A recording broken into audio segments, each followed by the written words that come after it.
हमारे रिजवान साहब के फैन होकर के नहीं, जब भी बैठे मदीने वाले के आशिक बन के बैठा करें। हमारे फैन होने से कोई नतीजा नहीं है, हुजूर के हो जाओ तो बेड़े ही पार हो जाएंगे। मैं अक्सर एक बात कहता हूं, जब तक बिके न थे तो कोई पूछता ना था, तुमने खरीद कर हमें अनमोल कर दिया। अजीजाने मिल्लत इस्लामिया, ये इस्लाही मुआशरा कॉन्फ्रेंस ये अहले बस्ती की कोशिशों का नतीजा है। और इस महफिल को इसलिए सजाया गया है कि इस हुजूर के मिंबर पे जो भी आके बैठे हमसे वो बात बता के जाए जिससे हमारी दुनिया भी भली हो और हमारी आखिरत भी भली हो जाए। सिर्फ ये मकसद इस महफिल का है। इस महफिल का कतई ये मकसद नहीं कोई ये सोच के आए कि 2.5 किलो बिरयानी मिलेगी, 100 ग्राम लड्डू मिलेंगे, 5 किलो छुआरे मिलेंगे। ये इस महफिल में आने का यकीनन किसी का मकसद नहीं होगा। मेरे सामने छोटे छोटे बच्चे बैठे हैं, अभी अब कुछ बच्चों को भाई पीछे कर रहे थे तो मैं इनका मुंह देख रहा था, मुझे नजला है और थोड़ा सर में दर्द भी है। मैं मुंह देख रहा था और ख्याल आ रहा था कि जिन छोटे बच्चों को पीछे बैठाया जा रहा है ना, यही छोटे बच्चे जब आते हैं ना तभी महफिल का आगाज होता है। अक्सर बड़े बड़े तो तब आते हैं जब महफिलें जम जाती हैं। महफिलें जमाने के लिए अक्सर छोटे बच्चे आया करते हैं।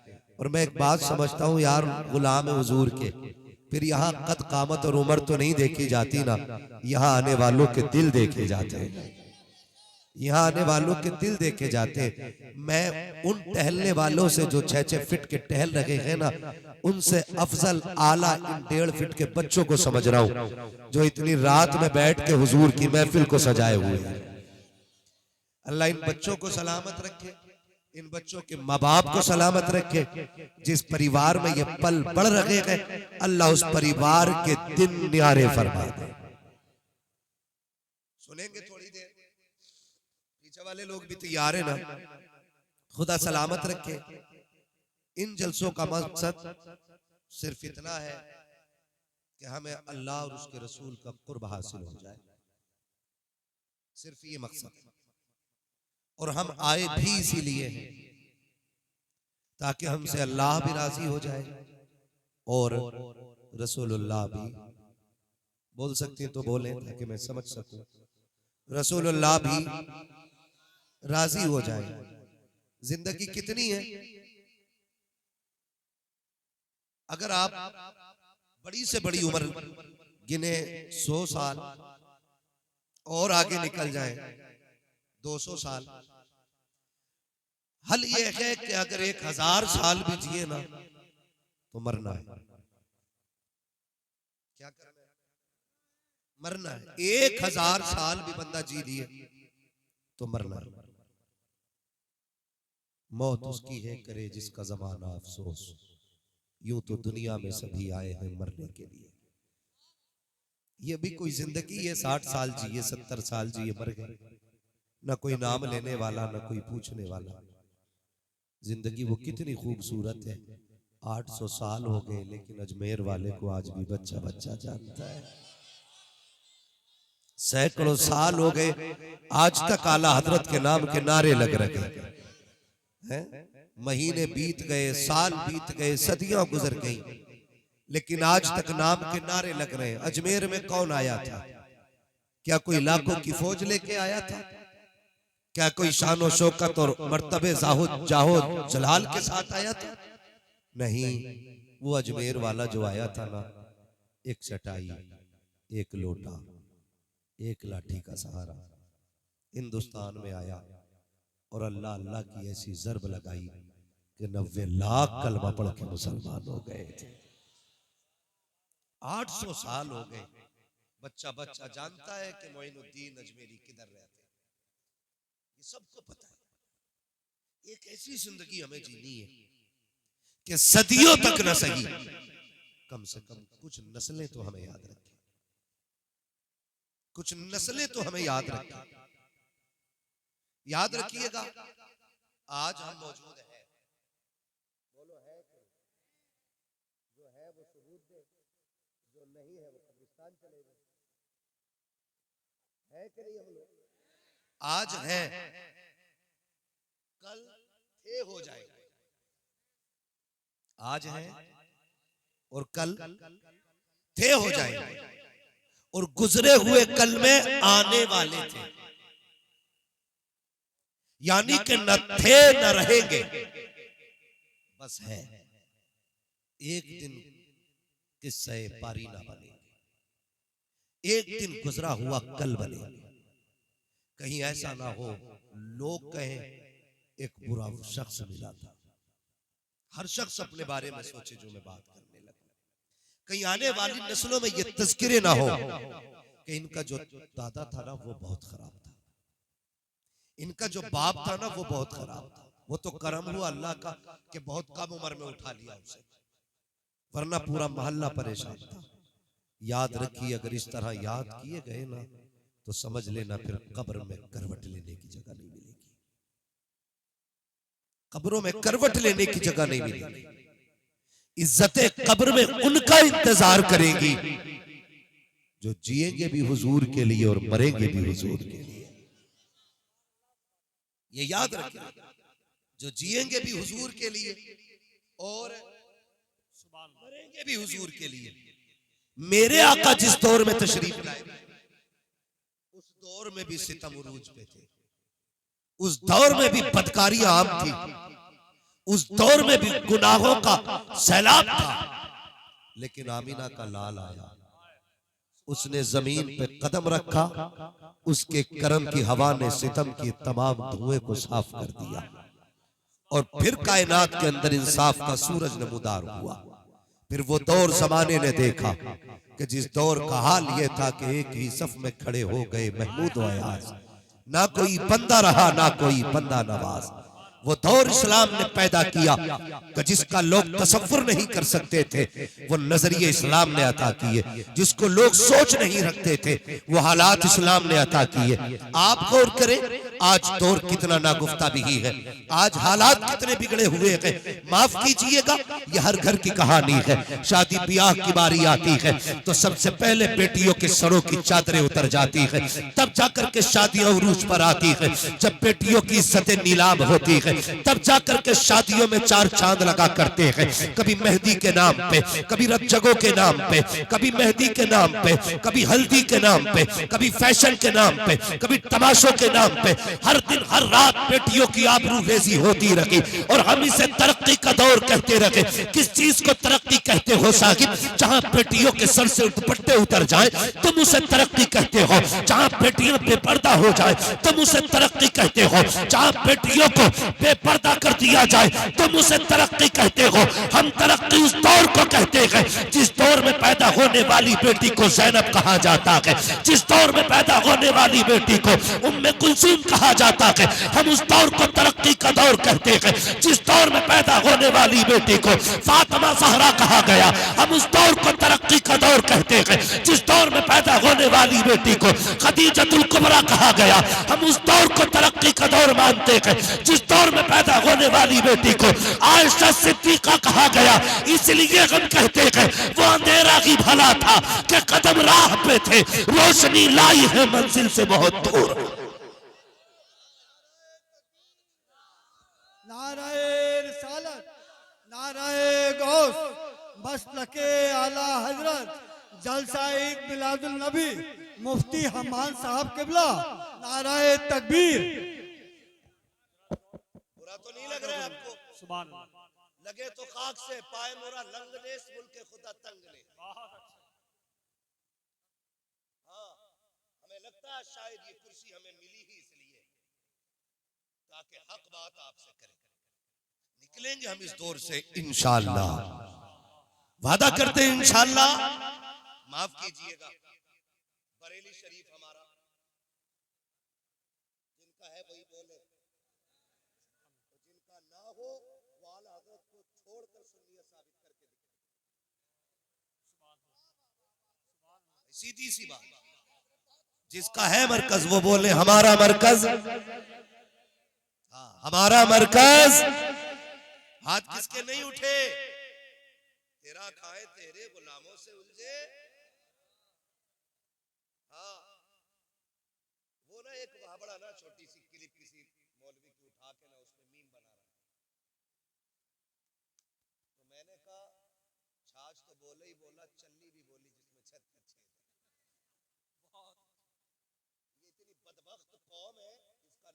दो तो जलसों की बरकतें उड़ जाती हैं, लेकिन मजबूर करते हैं। बस मेरी बात सुन ले, आज ये पोस्टमार्टम नहीं, ये कभी फिर करूंगा। आज अपनों का ऑपरेशन करूंगा। जिन जख्मों की पट्टी वक्त पे नहीं होती वो नासूर बन जाते हैं, और जब नासूर बन जाते हैं ना तो फिर वो लाइलाज हो जाते हैं, और लाइलाज लोग फिर कब्र में जाके ठंडे होते हैं। ये याद रखिए। मैं कुछ बीमारियां आपके सामने रखना चाहता हूँ, माफ कीजिएगा माजरत के साथ। सबसे ज्यादा जलसे बरेली में हो रहे, सबसे बड़े बड़े शायर बरेली में आ रहे हैं, ठीक है ना। हर दिन देखो बड़े बड़े शोरा। मैं किसी की नात खानी या किसी की बात के खिलाफ नहीं, लेकिन अपने तरीकों के खिलाफ हूं। लेकिन बड़े दर्द के साथ ये कह रहा हूं कि जो बच्चियां मुर्तद हो रही हैं ना, उनकी सबसे बड़ी तादाद बरेली से पैदा हो। क्या ये कह के हम छुट जाएंगे जी हम बरेली वाले थे? बोले क्या बरेलवी होने से सारे बंदे आला हज़रत हो जाएंगे, सारे बंदे मुफ्ती आजम हो जाएंगे? तो फिर इस चीज पे घमंड का है। कोई बंदा कहते हमें बरेली वाले, हमें तो सारी ठीक है जी बच्चे। तो ये क्यों नहीं कहता हम हैं अल्लाह वाले? क्यों नहीं कहता कोई? अगर कोई कह भी दे तो उस पर सुभान अल्लाह कोई नहीं बोलता, क्योंकि बरेलवी होना आसान है, अल्लाह वाला होना मुश्किल है। क्योंकि अल्लाह वाला वही कहलाएगा जिसके सजदे कदा ना हो, जो हुजूर की शरीयत के खिलाफ न चलता। तो बदले थोड़ा सा अपने रवैयों को। हमें शौक है खाली 8, 20, 50 कलाम सुना जाओ बस, और हमें एक रात में जन्नती हो जाए। जन्नत इतनी सस्ती भी नहीं है बेटे जो प्लेट में निकमता उठा के खा लिया। जन्नत सस्ती होती तो बिलाल कभी कोड़े न खाते। जन्नत सस्ती होती तो करबला में 72 सर न उतरते। जन्नत मुश्किल थी, इसलिए सैयदा ने लाल को कुरान पढ़ के दूध पिलाया था। आसान है जन्नत, आसान है जन्नत। आज मिजाज देखे अपने। हमें कोई आए एक रात में जन्नती कर जाए। मुझे बताओ ये बेटियां मुर्तद क्यों हो रही हैं? जबकि वहां से रिपोर्टें आनी चाहिए थी ज्यादा, जहां हमारा गढ़ नहीं है। हमारे गढ़ से कसरत के साथ बच्चियां मुर्तद हो रही है। अभी शाम के वक्त में मैं एक बरेली की बच्ची का वीडियो देख रहा था। वो कह रही है, उसने साफ बात कही है कि मेरा पीछा न किया जाए। मैं फला तारीख इतने बजे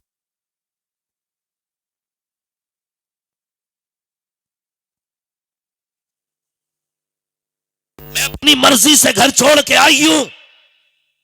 यहां तक तो था मैं सोचने लगा कि इसका मुकद्दर जहन्नम था, चली गई। लेकिन अगली बात जो उसने कही ना, उसने कलेजा टुकड़े टुकड़े कर दिया। जानते हो उसने अगली बात क्या कही?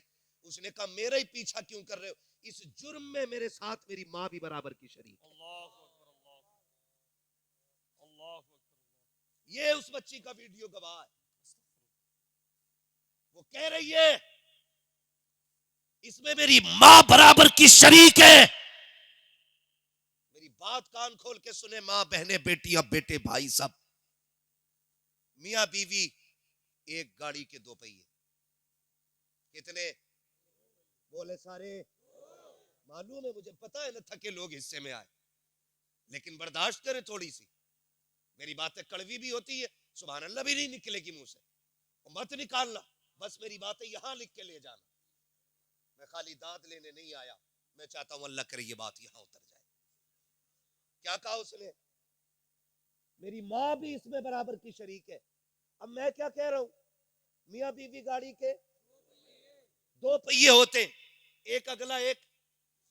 अगर एक भी पंचर हो जाए गाड़ी चलेगी? अगर चलेगी भी तो कैसे? डिसबैलेंस, ठीक है ना। और डिसबैलेंस पंचर नहीं, हवा कम बढ़ती भी हो जाए तब भी गाड़ी सीधी नहीं चलती है, डिसबैलेंस रहती है। मैं बेटी से गुजारिश करूंगा और बापों से भी गुजारिश करूंगा, खुदा का वास्ता कमाएं, आपका हक है। मजदूरी करें, मेहनत करें, आपका हक है। नेक नियत से करेंगे, इबादत है। सिर्फ मुसल्ले पे इबादत नहीं, सिर्फ मिंबर पे इबादत नहीं, सिर्फ महफिल में इबादत नहीं। बंदा बच्चों की परवरिश की नियत से हलाल रोजी के लिए निकले, अल्लाह कदम कदम पे नेकी अता फरमाया करता है। ये इस्लाम है हमारा। यहाँ सिर्फ मुसल्ले पे इबादत नहीं होती, यहाँ खेत में भी इबादत हो सकती है, यहाँ मार्केट में भी इबादत हो सकती है, यहाँ दुकान पे भी इबादत हो सकती है, यहाँ मंडी में भी इबादत हो सकती है, हर जगह इबादत हो सकती है। सिर्फ नियत का फर्क है। कमाए, लेकिन आपसे गुजारिश है, शाम को आके 1 घंटा अपना वक्त बच्चों को जरूर दें। शोहर बादशाह है, घर एक मिल्कियत है। शोहर, बीवी वजीर, बच्चे रियाया। समझ गए इतनी बात? घर क्या है? मिल्कियत। सलामत रहे। घर क्या है? बच्चे भी याद कर ले, घर क्या है? शोहर, बीवी, बच्चे, रियाया। अब ये बताइए, बादशाह मुल्क के बाहर गया हो तो जिम्मेदारी किसकी होती है? सारे बोले। ये बात एक एक बेटी को जाके बता देना, फरिश्ते इतने मीठे लहजे में बात नहीं करेंगे जितने में मैं कर रहा हूं। वो खाल उधेड़ देंगे अगर गलती हो गई तो। मैं ये बता रहा हूं आपको, अगर कोई तुम्हें फ्री की जन्नत बांटने वाला हो ना, तो मुझे भी उसका नंबर देना। मुझे भी फ्री की चाहिए, मैं भी नहीं करूंगा कुछ भी। लेकिन कान खोल के सुनिए, बादशाह कौन? सलामत रहे। वजीर कौन? रियाया कौन? बादशाह बाहर जाए तो निजाम कौन संभालता है? और जब बादशाह वापस आता है, फिर बैठता वजीर से कहता, बताओ भाई मुल्क के हालात कैसे? अब एक बात बताइए, बहुत संजीदगी से समझा रहा हूं, अल्लाह करे ये बात आपके जहन में उतर जाए। पूछता, हाल क्या मुल्क के? वजीर अगर सही बता दे कि फलां कबीले ने बगावत की है, फलां कबीले ने बगावत की है, तो बादशाह कदम उठाएगा कि नहीं? हिफाजती इक़दामात होंगे कि नहीं? जब बादशाह हिफाजती इक़दामात ऑलरेडी उठा लेगा तो फिर मुल्क तबाह होगा। और अगर वजीर झूठ बोले, बादशाह से कहे सब ठीक चल रहा है और मुल्क में उठ रही हो बगावत, तो मुल्क बचेगा? बोले। ये पीछे वाले क्यों नहीं बोल रहे भाई? बचेगा मुल्क, बचेगा मुल्क। तो मेरी बेटी, मेरी बहन, कान खोल के सुन ले। जब शोहर घर से कमाने के लिए निकलता है, सुबह उठ के आंखें मसलता हुआ, कोई हाथ में खाली थैला लेके जाता है, कोई मंडी को टिफिन लेके जाता है, मगर खुदा की कसम पूरी सल्तनत तेरे हवाले करके जा रहा है। गोया कह के जा रहा है, बेटी की आबरू तेरे हवाले है, बेटे का नक्शे कदम तेरे हवाले है। मैं 12 घंटे के बाद लौट के आऊंगा, मेरे सल्तनत के एक एक कोने की हिफाजत करनी है। फिर बेटी बीवी की जिम्मेदारी बनती थी कि वो बच्चों का ख्याल करती, बेटी के एक एक लम्हे पे नजर रखती। कितनी बदबख्त है वो बीवियां जो बच्चियों के गलत कारनामों को शोहर पे छुपाती रहती है, फिर कहती हाय मुझे पता नहीं था। मैं पूरी गारंटी के साथ कहता हूं, बेटी का कदम सही गया गलत ये हो ही नहीं सकता कि माँ को खबर ना हो। माँ एक एक बच्चे की एक एक हरकत को जानती है। वो औरतें सितम करती है घर पे, जो बच्चियों को, गलतियों को शोहर से इसलिए छुपा लेती है कि बच्ची नादान है, कल सवर जाएगी, आज गलती की है कल बदल जाएगी। खुदा के वास्ते इस उठने वाली बगावत को इब्तदा में दबा दो, वरना आज एक गई है, कल एक एक करके बेटियां चली जाएंगी। और आप पर भी लाजिम बनता है, आंखें बंद करके बीवी पे भरोसा ना कीजिए। कभी खुद भी चेक किया करो, कभी खुद भी बच्चों में बैठा करो, कभी तबसरे किया करो। उस तरह निजाम चलाओ जैसे मेरे मुस्तफा ने निजाम चलाया है, जैसे हुजूर ने बच्चों को पाला था। तारीख के ये बाप कितने हसीन नजर आते हैं। खुदा की कसम, आज की माँ बच्चों के ऐबों पे पर्दा डालती है, फिर बेटियां मुर्तद हो जाती है। कभी बेटी किसी के साथ जाती है, कभी किसी के साथ जाती है। माँ कहती मुझे पता नहीं क्या पढ़ाया तूने बेटी को, आ तुझे एक बेटी की कहानी बताऊं। तारीख का ये बाप पलट के देखो, मदीने की गली है, रात का सन्नाटा है, बिलाल की आवाज आती है, लोगों उठो, हुजूर ने दीन के लिए खून मांगा है। लोग चीख खड़े, दौड़े लग गई हुजूर की बारगाह बारगाह में जो बहनें थी वो उठी, उन्होंने छोटे छोटे भाइयों को उठाया, उठा करके दूल्हा बनाया, तैयार किया। हर बहन को भाई प्यारा होता है, हर माँ को लाल प्यारे होते हैं, लेकिन बहनों ने भाइयों को तैयार किया। कंधे पे तलवारें रख के कहा था, शहजादे जा तो रहे हो, लेकिन याद रखना उसके कदमों में जा रहे हो जहां जीने से ज्यादा जान लुटाने में मजा आता है। ए मेरे शेर, जब तुम पलट के आओ हमें फख्र होगा, हम शहीद की माँ कहलाए, हम शहीद की बहन कहलाए, और अगर जिंदा भी वापस आ गए फिर भी फख्र होगा, हम गाजी की माँ कहलाएंगे, गाजी की बहन कहलाएंगे। तारीख गवाह है, जब ये कह के बच्चे गए थे तो सबका यही ऐलान था कि इन्हें जाना, इन्हें माना, न रखा गैर से काम, लिल्लाहिल हम्द में दुनिया से मुसलमान गया। नारे तकबीर, नारे रिसालत, मसलके आला हजरत, इश्क मोहब्बत, इश्क मोहब्बत, इश्क मोहब्बत, इश्क मोहब्बत। बदलो भाई, खुदारा बहन बेटियों से गुजारिश है, दाग सिर्फ शोहर की इज्जत पे नहीं लगता है, दाग परिवार की इज्जत पे लगता है, परिवार की इज्जत पे लगता है। और बेटियों से मैं एक बात अर्ज करूंगा, मेरी बेटियों, कसम खा के कहता हूं, अल्लाह की इज्जत की कसम, तुम्हारा गुड्डू, तुम्हारा पप्पू, तुम्हारा सोना, तुम्हारा गोना, तुम्हारा मोना तुम्हें उतना प्यार नहीं दे सकता जितना प्यार और इज्जत तुम्हारा मजदूरी करने वाला बाप तुम्हें दे सकता है। उससे ज्यादा तुम्हें कोई इज्जत नहीं दे सकता। दुनिया तमाशाई बनी है, दुनिया तमाशाई बनी है। कसम खा के कहता हूं मेरी बहन, तुझे तब तक लोग आंखों में रखते हैं जब तक तेरी इज्जत और आबरू लूट न ले। हाँ, क्या तुमने नहीं देखा कितनी बेटियों की लाशें स्टेशन पे मिलती हैं, कितनी की पटरी पे मिलती हैं? कौन थे ये लोग? ये वही थे जो कहते थे तुझे जमीन पे कदम नहीं रखने दूंगा। उन्होंने तो सांसें ही छीन ली जिंदगी की। इनके लिए, इनके लिए जो 4 रातों के लिए तुम्हें रानी बनाते हैं और फिर जिंदगी भर के लिए तुम्हें कुत्ता बना के छोड़ देते हैं रोडों पे, उनके लिए तुमने उनसे जफा की। जो मजदूरी भी करता रहा, उसने टोपी में पैबंद लगाए, बेटी तेरे दुपट्टे में पैबंद नहीं लगने दिए, उसके लिए छोड़ दिया तुमने बाप को। उस बाप को जो खून पसीना एक करके तुम्हें पालता रहा, जो जिंदगी लगा के तुम्हें संवारता रहा, तुमने उनके लिए माँ बाप छोड़ दिए। जाके बेटियों को समझाओ, उनसे कहो जाकर के, बेटी संभल के कदम रखना, याद रखना अगर तू बहकी ना तो सिर्फ तेरी इज्जत नहीं, खानदान की इज्जत चली जाएगी। बाप कभी जिंदगी में सर नहीं उठा पाएगा। और आज तो बेगैरती की भी हद हो गई जी। सोसाइटी, मुआशरे में भी बेगैरती इतनी हो गई है, आज भाग जाती है, कल कपड़े झाड़ के कह देता मेरा मतलब नहीं रहा उससे, लो साफ सुथरा हो गया, दूध में ना आया हुआ। ये बेगैरती है। कल हजरत जब किसी की बेटी को तलाक होती थी ना, तो 8-8 दिन बाप घर से नहीं निकलता था गैरत की वजह से। तलाक वाली बेटी का बाप नहीं निकलता था। आज भागी हुई की बेटी बाप पे फर्क नहीं पड़ता है। ये बेगैरती नहीं तो क्या है हमारी? ये बेहिसी नहीं तो क्या है हमारी? हो क्या गया हमें? हमारी आंखों का पानी मर गया। आओ करबला वालों के दर की खैरात खाने वालों, मुझे बात याद आ गई, कायनात की सबसे कम उम्र कारिया को सैयदा ज़ैनब कहा जाता है। ये मौलाए कायनात मौला अली की शहजादी, खातून जन्नत के जिगर का टुकड़ा ज़ैनब वो हैं जिन्हें मुस्तफा ने अपना लुआब चखाया है। सबसे कम उम्र में सबसे पहली कुरान की कारिया बनने वाली जात हजरत सैयदा ज़ैनब की जात।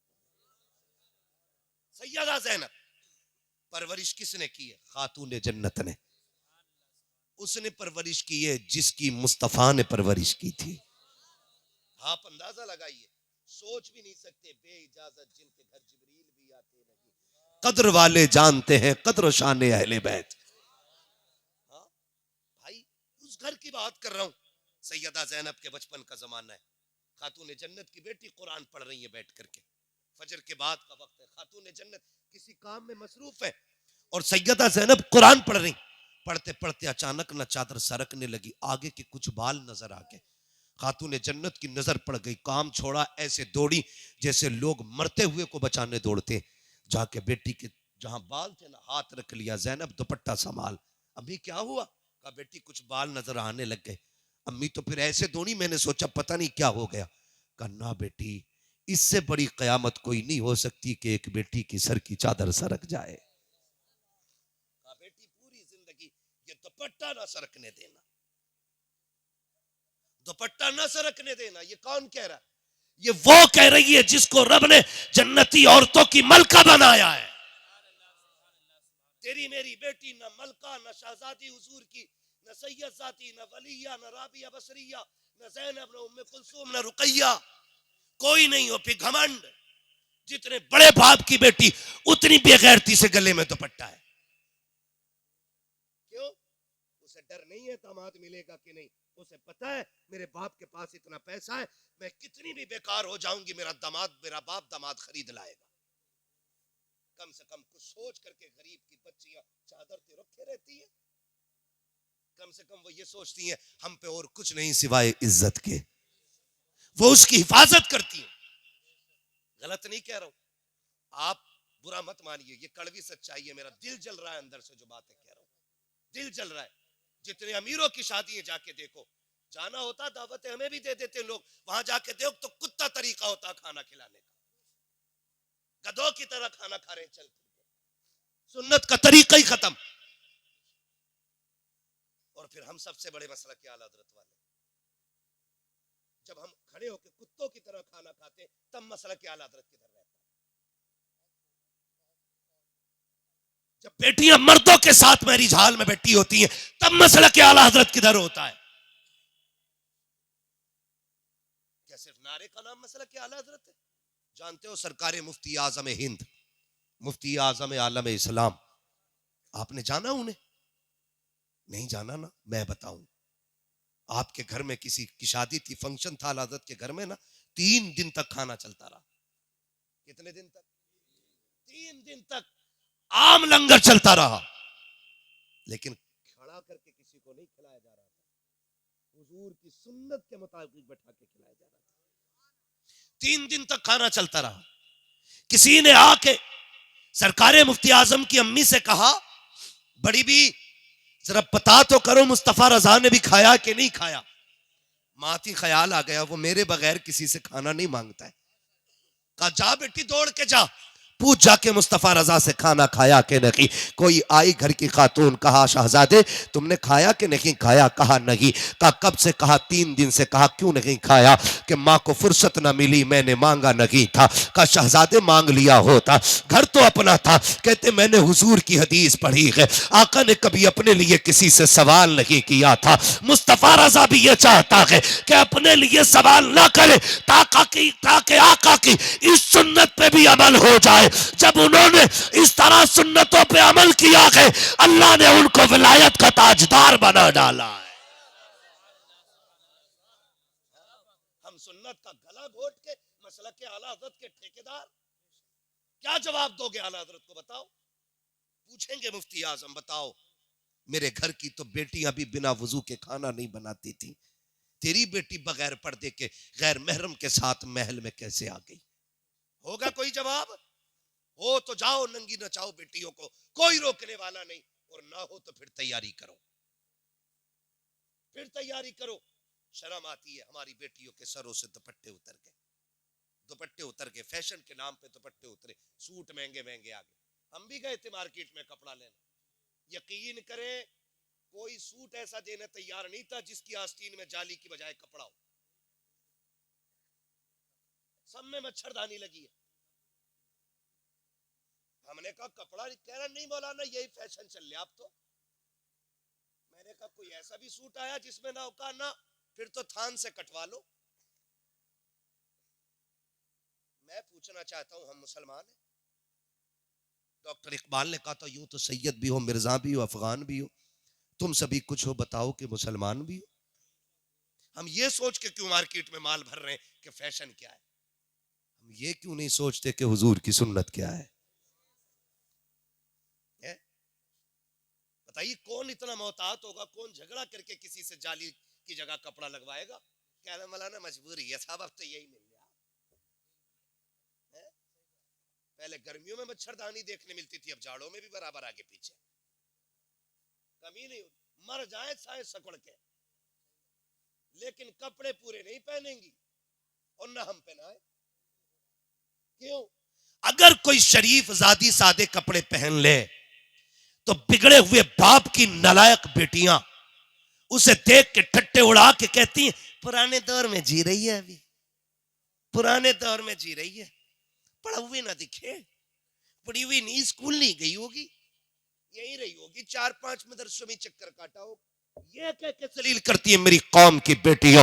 तुम्हें क्या पता है आज जिस पे हंस रही हो, जिसके हया वाले लिबास पे तुम्हें हंसी आ रही है ना, मरने के बाद अल्लाह एक एक दांत तोड़ेगा और कोई बचाने वाला नसीब नहीं होगा।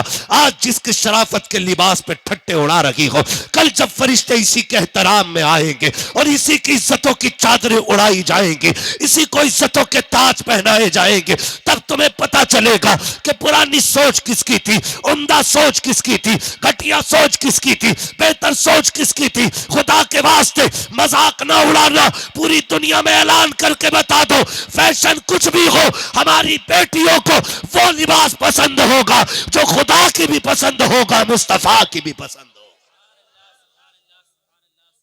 करेंगे इंशाअल्लाह ऐसा। सबसे पहला काम करो, लिबास पे पाबंदी लगाओ। और ये मत सोचिए बरेली से शुरू होगा काम तो हम करेंगे। मैं कहता हूं खुद ऐसे हो जाओ। डॉक्टर इकबाल ने कहा था खुद ही को कर बुलंद इतना कि हर तकदीर से पहले खुदा बंदे से खुद पूछे बता तेरी रजा क्या है। जरूरी तो नहीं है यार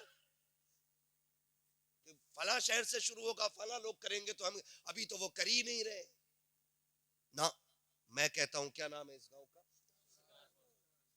शिकारपुर चौधरी वालों, इब्तदा तुम कर दो, ऐलान कर दो आज के बाद किसी की बेटी ऐसा लिबास नहीं पहनेगी जिसमें जिस्म का पर्दा ना हो। ऐलान कर दो, खुदा की कसम इब्तदा तुम करोगे, यह हवा पूरे हिंदुस्तान में चलती नजर आएगी। यह आपकी जिम्मेदारी बनती है। जलसा भले 5 साल में एक करना, लेकिन अमल एक पे करना शुरू कर दो, लाजिम कर दो। और अगर कोई ये कहे कौन बांधे बिल्ली के गले में घंटी, ये करोगे ना फिर काम नहीं होगा। अगर ये मुश्किल है तो फिर एक काम करें, कोई ऐसा है जो इस महफिल में बेगैरत बैठा हो? सारे गैरत वाले भाई है ना, जितने गैरत वाले हाथ उठा के बताएं जरा। सलामत रहे, सलामत रहे, अल्लाह गैरतें बरकरार रखे। हर भाई ये फैसला कर ले कि मैं अपनी बहन को बेगैरती वाले कपड़े नहीं पहनने दूंगा। अगर फिर भी किसी की पहनती है तो समझ लेना रगों में लहू गैरत वाला नहीं, बेगैरती वाला है। ये फैसला करना पड़ेगा और जल्दी ही करना पड़ेगा। अगर नहीं करोगे तो फिर हमारी तबाही से हमें कोई बचा नहीं सकता है। करेंगे इंशाल्लाह, इस पे अमल करेंगे इंशाल्लाह। मैं बताऊं ईमान किसे कहते हैं? मरना एक दिन, बेटों को भी मरना और बेटियों को भी मरना है। बेटी की कब्र में अब्बा नहीं आएगा और अब्बा की कब्र में बेटी। मेरी कब्र में आपको नहीं लेटना, आपकी कब्र में मुझे नहीं लेटना है। तैयारी तैयारी, समझ पा रहे मेरे बच्चे मेरी बात? तैयारी खुद ही करनी पड़ेगी। हमें अपनी कब्र की तैयारी खुद करनी है। सुन बेटी, ईमान किसे कहते हैं? मदीने का बाजार है आज ना। ये जो बिक जाते हैं ना टके टकों में, कोई गाड़ी का लालच, कोई झुमकों का लालच, कोई सोने का लालच है, कोई 3 लाख का लालच, कोई 5 लाख का लालच। इसमें जो बिक जाते हैं ना, ईमान खराब कर लेते हैं। एक बात कह रहा हूं पूरी जिम्मेदारी से, सुनिएगा, अल्लाह आपको सलामत रखे। बहुत गौर से, मदीने का बाजार है, यहूदियों की मार्केट है। खरीदारी के लिए सिर्फ एक मुसलमान है। उसी बाजार के किसी कोने में सोना खरीदने के लिए एक बच्ची आई हुई है और बच्ची ने कलमा मदीने वाले का पढ़ा है। हमें फख्र है, रब ने हमें मुसलमान बनाया है। फख्र है कि हम मुसलमान हैं। बरेली से आवाज आती है, अपने महबूब की उम्मत में बनाया मुझको, शुक्र किस तरह करूं मालिको मौला तेरा। दिला बस खौफ से पत्ता सा उड़ा जाता है, पल्ला हल्का ही सही भारी है भरोसा तेरा। शुक्र है रब ने हमें मुसलमान, थके तो नहीं ना, जो नहीं थके वो बोले हमें मुसलमान बनाया है। हमें इस बात पर फख्र है। बच्ची हुजूर का कलमा पढ़ती है। एक यहूदी की दुकान में चली गई, उसने कहा कि मुझे जेवर चाहिए। सुने बहुत गौर से, बच्ची ने कहा जेवर चाहिए। दुकानदार ने सोना निकाला दिखाने के लिए कुछ जेवर। बच्ची ने जब नकाब से हाथ निकाला ना, हाथ देख के ना उसकी नीयत बहक गई। उसने सारा जेवर सामने डाल दिया, कहा जो पसंद करना है कर ले। उसने जो लेना था लिया, कीमत पूछी। वो कहने लगा कीमत ना पूछ, जितना चाहे ले ले, मुझे पैसे नहीं, मुझे मेरा तुझ पे दिल आ गया है, बस मेरी हसरत पूरी कर और जितना चाहे सोना ले जा।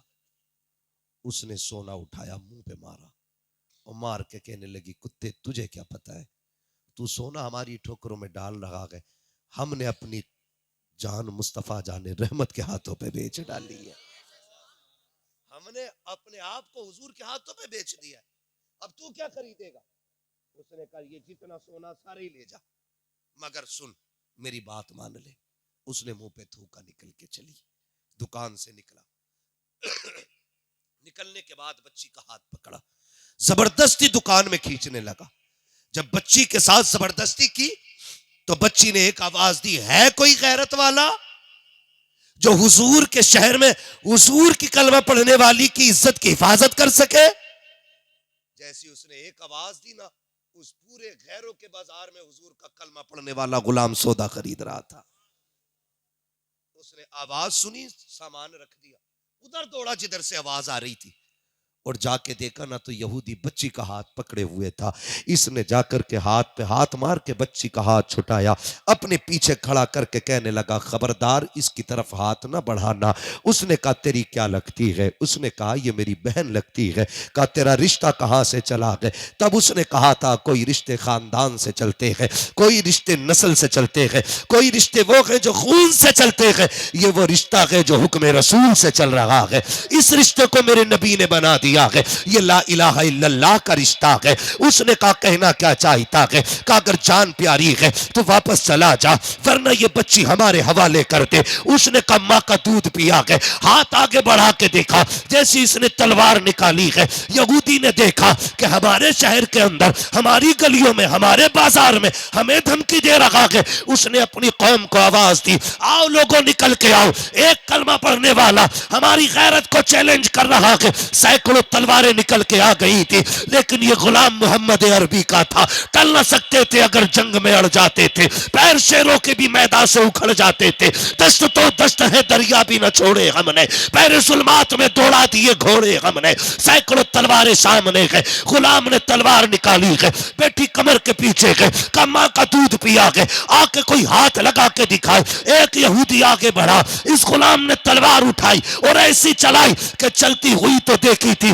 लेकिन गिरती हुई किसी ने नहीं देखी। सर अलग धड़ अलग था, सब टूट पड़े, हमारा बंदा मार दिया गया। इतनी जुर्रत तो देखो, अकेला मर्दे मुजाहिद एक गैरों के बाजार में एक बेटी की आबरू के लिए सुबह से दोपहर तक तलवार चलाता रहा। आखिर इंसान था कब तक लड़ता, लड़ते लड़ते बाजू थक गए, बाजू अब सुस्त पड़ने लगे। बच्ची ने देखा तलवार रुकने वाली है, लेकिन सोचने लग गई अगर तलवार रुक गई तो मेरी इज्जत चली जाएगी, अगर इज्जत चली गई तारीख लिखी जाएगी। हुजूर के शहर में कलमा पढ़ने वाली बेटी की आबरू लूट ली गई थी, जमाना क्या कहेगा। बच्ची ने आह भरी है, जब देखा तलवार सुस्त पड़ गई है। उसने क्या काम किया, उसने तलवार को रुकते देखा, अब ख्याल आया थोड़ी देर में ये शहीद हो जाएगा, फिर मेरी इज्जत की बारी है। बच्ची ने उसी जमीन पर मिट्टी पे सजदा किया, रोक कहती है ओ खातून जन्नत के बाबा के पैगंबर, ओ तुझे महबूब का वास्ता है, देख एक बेटी की आबरू खतरे में आ गई है। मालिक ये अकेला नौजवान मेरी आबरू के लिए मैदान में आ गया है। मालिक अगर आज ये चला गया, कयामत तक कोई तरह बेटी की इज्जत के लिए खड़ा नहीं होगा। ए परवरदिगार तुझे जहरा के बाबा का सदका, मालिक मेरी इज्जत की हिफाजत फरमा। ए मेरे मौला मेरी आवाज मुस्तफा तक पहुंचा दे। जब बच्ची ने हिचकी भर के इतना कहा था, खुदा की कसम तारीख गवाह है, अभी तलवार रुकने लगी थी, पीछे से नारे तकबीर की आवाज आती है। जब मुजाहिद ने लड़के मुड़ के देखा है, क्या देखता है, आगे आगे पैगंबर आ रहे हैं, पीछे पीछे हैदर आ रहे हैं। जैसे इतना देखा है, यहूदियों में भगदड़ मच गई, कौन बचाएगा? खुदा की कसम, तारीख गवाह है, जैसी पैगंबर को आते देखा, हैदर को आते देखा, यहूदियों ने कहा था दोनों अगर इनसे लड़ गए कयामत तक के लिए नस्लें मिटा दी जाएंगी। नारे तकबीर, नारे निसालत, नारे गौस, नारे गौस। ख्वाजा का हिंदुस्तान, ख्वाजा का हिंदुस्तान। हजरत सैयद बदियुद्दीन जिंदा सा मदर, हजरत सैयद बदियुद्दीन जिंदा सा मदर। कलियर के साबिर पाक, कलियर के साबिर पाक। 5 नारे पंजातन के, एक नारा हैदरी। 5 नारे पंजातन के, एक नारा हैदरी। नारा हैदरी, नारा हैदरी। मैं पूछना चाहता हूं, हम तो इतने गैरतमंद थे, अगर सैकड़ों में एक बेटी की इज्जत जाती थी तो एक बंदा तन मन धन की बाजी लगा देता था।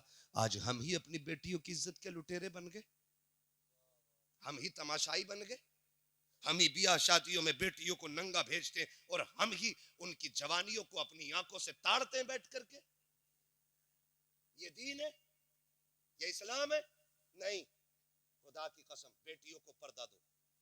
कसम खा के कहता हूं, ये जो दुनिया रो रही है ना, अल्लाह सलाहुद्दीन दे दे, सलाहुद्दीन दे दे, हालात ऐसे रहे कयामत तक सलाहुद्दीन नहीं पैदा होगा। सिर्फ बेटियों को हया दे दो, पर्दा दे दो, मुस्तफा जाने रहमत की बेटी वाली जिंदगी दे दो, हाथ ना भी उठेंगे इन्हीं की गोद से सलाहुद्दीन अय्यूबी भी पैदा हो जाएगा। इसलिए कि उसूल है, जमीन अच्छी होती है तो नस्ल अच्छी, फसल अच्छी होती है, माँ अच्छी होती है तो नस्ल अच्छी होती है। बच्चों के किरदार में माँ का बहुत अहम किरदार होता है। मुझे बात याद आ गई बाबा फरीद गंज शक्कर की। माजरत चाहूंगा, लोगों की फरमाइशें कई सारी थी और अपने अपने लोगों ने वाकयात रखे थे। मेरे बच्चों, अगर मैं ना कर सकूं किसी का वाकया बयान, नाराज ना होइएगा, इंशाल्लाह कभी जिंदगी रहेगी और फिर कभी आपकी फरमाइशें पूरी कर लूंगा मैं। बस आज मेरी बात सुन ले, माओ का किरदार कितना में जाओ जाके बेटियों को बताओ। हजरत बाबा फरीद गंज शक्कर रहमतुल्लाह तआला अलैह, कौन फरीद? ये वो फरीद है कि अगर खारे पानी में फूंक मार दे तो अल्लाह मीठा कर देता था। और बड़ी बात, ये वो फरीद है जिसका लोग चेहरा देखते थे तो कलमा पढ़ के मुसलमान हो जाते थे। ये माओ का किरदार है, ये माओ का किरदार होता है। बाबा फरीद गंज शक्कर रहमतुल्लाह तआला अलैह पे दावा हो गया कि फरीद वो है कि जो जिसका लोग कलमा पढ़, चेहरा देख के कलमा पढ़ लेते। ऐसा करो इसे कैद किया जाए। बात कोर्ट तक पहुंच गई। थक गए भाई? जा रहे ना? कोई बात नहीं है, खड़े भी होके सुन सकते हैं, थक गए होंगे तो मैं समझ सकता हूँ। आपको बहुत ज्यादा सीधा होना पड़ रहा है, एकदम नीचे बैठे हुए। तवज्जो है ना सारे लोगों की? मुकदमा हो गया कोर्ट में, का फरीद वो है जिसका लोग कलम चेहरा देख के कलमा पढ़ लेते। का करना का फरीद को जेल में डाल दो। का पहले कोर्ट में हाजिर किया जाए फरीद को। तो जब बाबा फरीद कोर्ट में तशरीफ लाए तो जिन्होंने मुकदमा किया था उन्होंने कहा कि चेहरे पे कपड़ा डाल के आना है। तो बाबा फरीद चेहरे पे कपड़ा डाल के आए। जज ने कहा मैं कैसे मान लूं कि कोई देख के किसी को किसी का धर्म पर कबूल कर लेगा? मैं जरा देखूं तो सही चेहरा कैसा है। जो सामने लोग खड़े थे कहा मेहरबानी कर ना उठवा कपड़ा, वरना फैसला ही नहीं, कोर्ट ही बदल जाएगा। उसने कहा जी तुम्हारी कैसे मान लूं, अहमक लोग हो, चेहरे देख के भी कोई धर्म बदल लेता है। उसने कहा ठीक है भाई उठाओ कपड़ा। जब फरीद ने चेहरे से नकाब पलटा, फिर जज भी कह रहा था ला इलाहा इल्लल्लाह मुहम्मद रसूलुल्लाह। अल्लाह जी बात ही खत्म हो गई, क्योंकि वो भी कलमा पढ़ के मुसलमान हो गए। घर आए, अम्मी मुझे पता है क्या बेटे, आज तेरे बेटे फरीद को कोर्ट में बुलाया गया था। मुकदमा ये था मेरा चेहरा देख के लोग कलमा पढ़ ले रहे। अम्मी मजा तब आया जब जज ने मेरा चेहरा देख के कलमा पढ़ा। मां मुस्कुरा के कह रही फरीद मुस्कुरा मत, कमाल तेरा नहीं कमाल तो मेरा है। कमाल तेरा नहीं कमाल, जोर से कमाल मेरा है। कमा कैसे? का फरीद सुन, इबादत से खुदा तक पहुंचा जा सकता है, लेकिन माँ की दुआएं बंदे को खुदा वाला बना देती हैं। क्या अम्मी का तुझे पता है नहीं है, जब तू छोटा था ना, कोई दिन ऐसा नहीं अल्लाह की इज्जत की कसम जिस दिन मैंने तुझे बिना वजू के दूध पिलाया हो। कोई रात ऐसी नहीं गुजरी फरीद जिस दिन तेरी माँ सजदे में आके तहज्जुद के वक्त में ये ना कहती हो अल्लाह मेरे लाल को ऐसा बना देना जो इसे देखे वो तेरा कलमा पढ़ने लग जाए। लोग बात करते हैं हुज्जतुल इस्लाम की, लोग उन्हें देखते थे कलमा पढ़ के मुसलमान होते थे। मैं तो कहता हूं अल्लाह उनकी माँ की कब्र पे रहमत नाजिल करे। अगर माँ अच्छी ना होती तो बेटा कभी हुज्जतुल इस्लाम ना होता। इसलिए मेरे अजीज, माएँ अच्छी होंगी तो फिर नस्ल अच्छी हो जाएगी। समझ रहे मेरी? माओ को बेहतर करना। एक जरूरी बात नौजवानों से भी कर जाऊं। आज मैंने सिर्फ पर्दे और एहतियात पे बात की है। शादियों को इतनी मोहतात बना दो, जरूरी नहीं है ये जाके खाएंगी तभी वलीमा पूरा होगा। है ये बताओ, ये नहीं जाएंगी तो शादी नहीं होगी। दावत भी है तो घर भिजवा के खिलवा दो, या अगर खिला भी रहे हो पर्दे के साथ बुला, पर्दे के साथ बैठा। ये कौन सी गैरत हो गई, बिना पर्दे आ गई कि हाँ मुखिया के बेटे का वलीमा। आग लगे ऐसे वलीमों में जहां 1000 बेटियों की इज्जतें उछाली जाती है। नहीं चाहिए ऐसा वलीमा जहां इज्जतें महफूज ना हो। वलीमा वो करो जिसमें सवाब भी रह जाए और इज्जतें भी बाकी रह जाए, है ना? हुजूर ने फरमाया सबसे बुरी दावत है उस वलीमे की जिस वलीमे में गरीब ना हो। बुरा खाना जिसमें गरीब ना। आज गरीब की दावत नहीं, सारे अमीरों की दावत होती है। क्यों? जिनने बकरा खिलाया वही बकरा खाने आएगा, जिनने मुर्गा खिलाया वही मुर्गा खाने आएगा, जिसने बेचारे ने नहीं खिलाया वो गरीब तो आएगा ही नहीं। ये कंडीशन से मेरे अजीज वलीमे ऐसे कर लो कि जिससे खुदा भी राजी हो जाए और मुस्तफ़ा भी राजी हो जाए। नौजवानों से आखिरी बात कर जाऊं, सुन लेंगे ना भी सुनेंगे तो थोप के जाऊंगा, क्योंकि लाजिम है मुझ पे आपसे चंद बातें कर जाऊं। मुझे एक बात बताओ, बुरा ना मानना, कड़वी बातें, कभी आईने के आगे खड़ा होना और इतना आईना हो कि सर से लेके पैर तक तुम्हें दिखाए, फिर अपने ऊपर सर से लेके पैर तक नजर डालना, फिर देखना तेरा कितना जाहिर हुजूर की पसंद के मुताबिक है और कितना हुजूर की पसंद के खिलाफ है। बस इतना देखना है। हुजूर हमारी कब्र में आएंगे, यह हम अहले सुन्नत का अकीदा है। आला हज़रत क्या फरमाते हैं, कब्र में लहराएंगे ता हश्र चश्मे नूर के, जलवा फरमा होगी जब तलात रसूलुल्लाह की। है कि नहीं? हुजूर हमारी कब्र में तशरीफ लाएंगे। बोले इंशाअल्लाह, सारे बोले इंशाअल्लाह। अरे कोई वहां भी तो नहीं बैठा है? अरे ना चचा आ जा दाएं बाएं से, बैठा भी हो तो भगाना मत, या 2 नंबर का माली नहीं, यहाँ सारा ही 1 नंबर का है। बातें सुन, जलसा खत्म होने से पहले वहाबी को भी कहना पड़ेगा मैं मुजरिम हुआ का मुझे साथ ले लो, के रस्ते में है जा बजा थाने वाले। मसला के आला हजरत ऐसा है ही नहीं जो कोई उंगली रख सके। वो तो कुछ जाहिल, कुछ गवारों, कुछ बदतमीजों की वजह से बदनाम हो गया।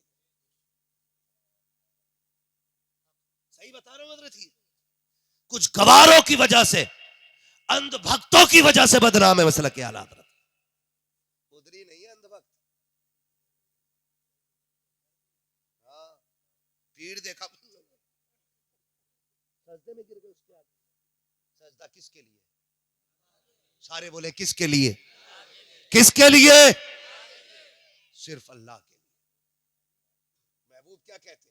आका फरमाते अगर खुदा के अलावा किसी को सजदे की इजाजत होती, यहाँ पीर का जिक्र नहीं, अबू बकर का जिक्र नहीं, अपना जिक्र नहीं, उमर का जिक्र नहीं, अहले बैत का जिक्र नहीं, आका कहते अगर खुदा के बाद किसी को सजदे की इजाजत होती तो मैं औरतों को हुक्म देता कि वो शोहर को सजदा किया करे।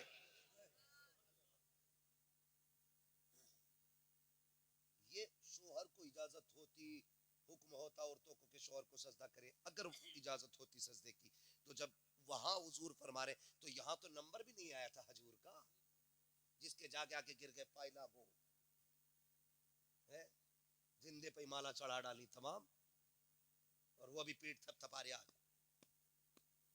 बेटे तू हल्के मार रहा, फरिश्ते इससे ज्यादा लठ मारेंगे तेरे। है किस हवा में? इस्लाम है, लावारिस दीन नहीं है। इस्लाम वो है जिसका वारिस आज भी गुंबद खजरा में मौजूद है। इसे लावारिस न समझना, इसके पहरेदार को हैदर कहा जाता है, इसके निगहबान को उस्मान गनी कहा जाता है, इसके पहरेदार को फारूक आजम कहा जाता है, इसकी सरहदों पे पहरे देने वाले को अबू बकर सिद्दीक कहा जाता है। ये लावारिस नहीं है, तेरे जैसा लुटिया चोर लूट के चला जाएगा इस्लाम को। जब इस्लाम में सजदा नहीं तो सजदा ये गवार करते और करवाते है ना, पूरा छप्पर पहने लगते अंगूठियों का, पूरा बिसात खाना, कर्रा मुरीद मिल गया तो उसमें से ही बेच ली। अजमेर से लाया था 51,000 दे दे, तू ले ले। ये बगदाद वाले से लाया था, ये कलियर वाले से लाया हूँ, हाँ ये वारिस पाक से लाया हूँ, ये मदार पाक से लाया हूँ। सारे बुजुर्गों के नाम बता के बेचता रहे। एक पहन, वो भी एक नक्की। इस्लाम है, तेरे बाप की लिखी हुई कहानी नहीं है, जैसा चाहेगा इसे मोड़ के चला लेगा। इसके लिए अहले बैत का खून लगा है। तबीयत घुसेड़ रहा था यजीद, खानदान दे के हुसैन ने दीन को साफ बचा लिया है। ये है दीन। हाँ तबीयत का ही तो मसला था, बस चंद बातें आपसे।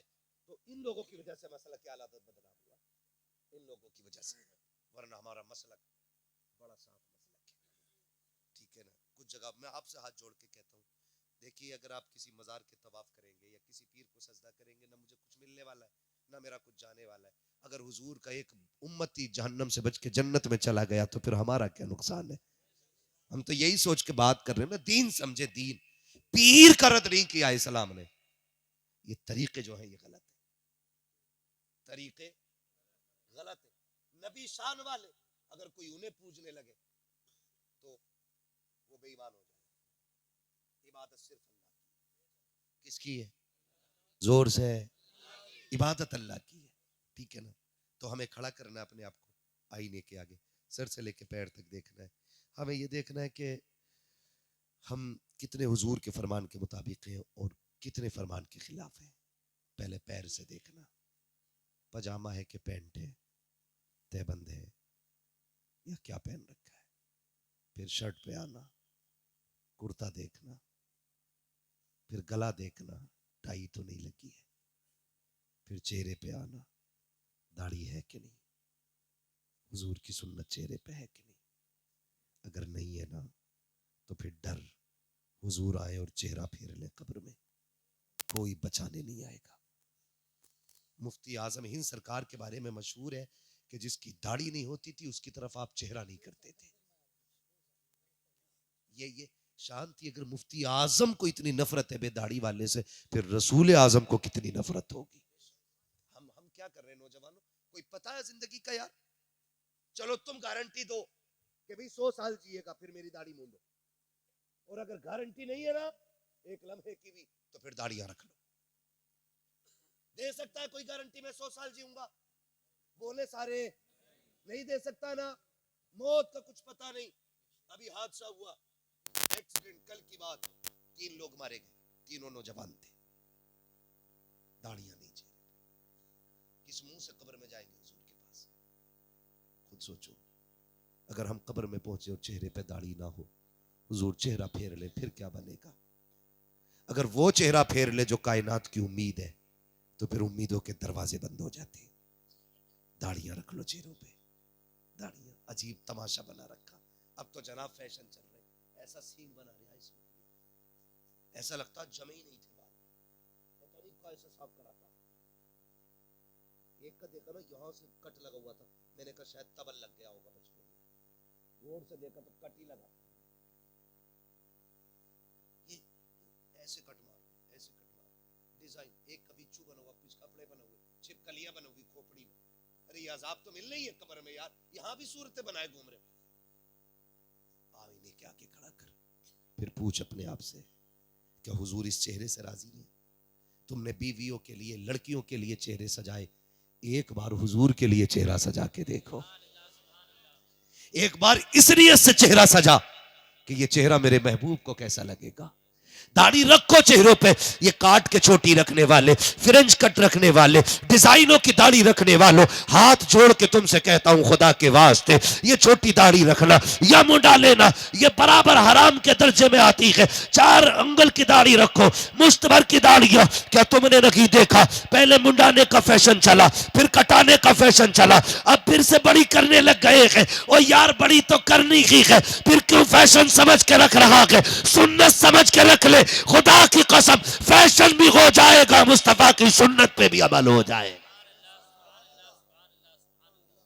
रखेंगे दाढ़ी इंशाल्लाह, रखेंगे, बोले इंशाल्लाह। दाढ़ी रखने की कोशिश कीजिएगा।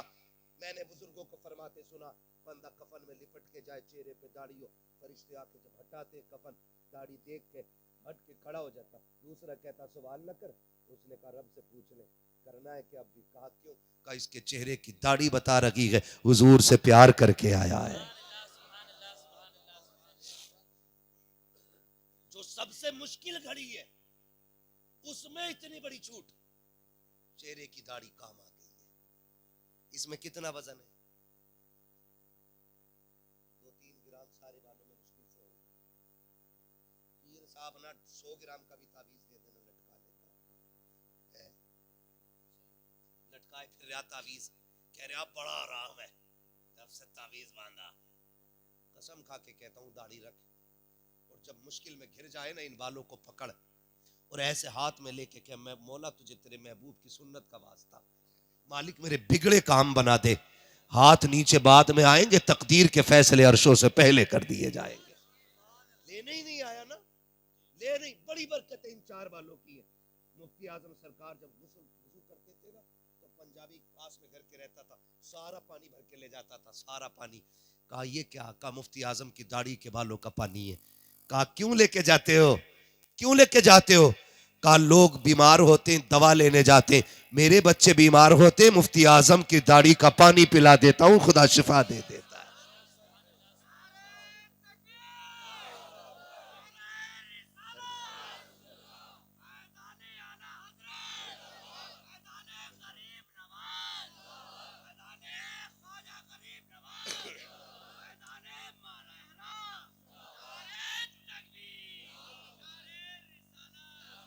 रख लो नौजवानों दाढ़ी, कोई ज्यादा बोझ नहीं है और मौत कोई दूर नहीं, कब्रिस्तान बहुत करीब है, मौत सर पे खड़ी है।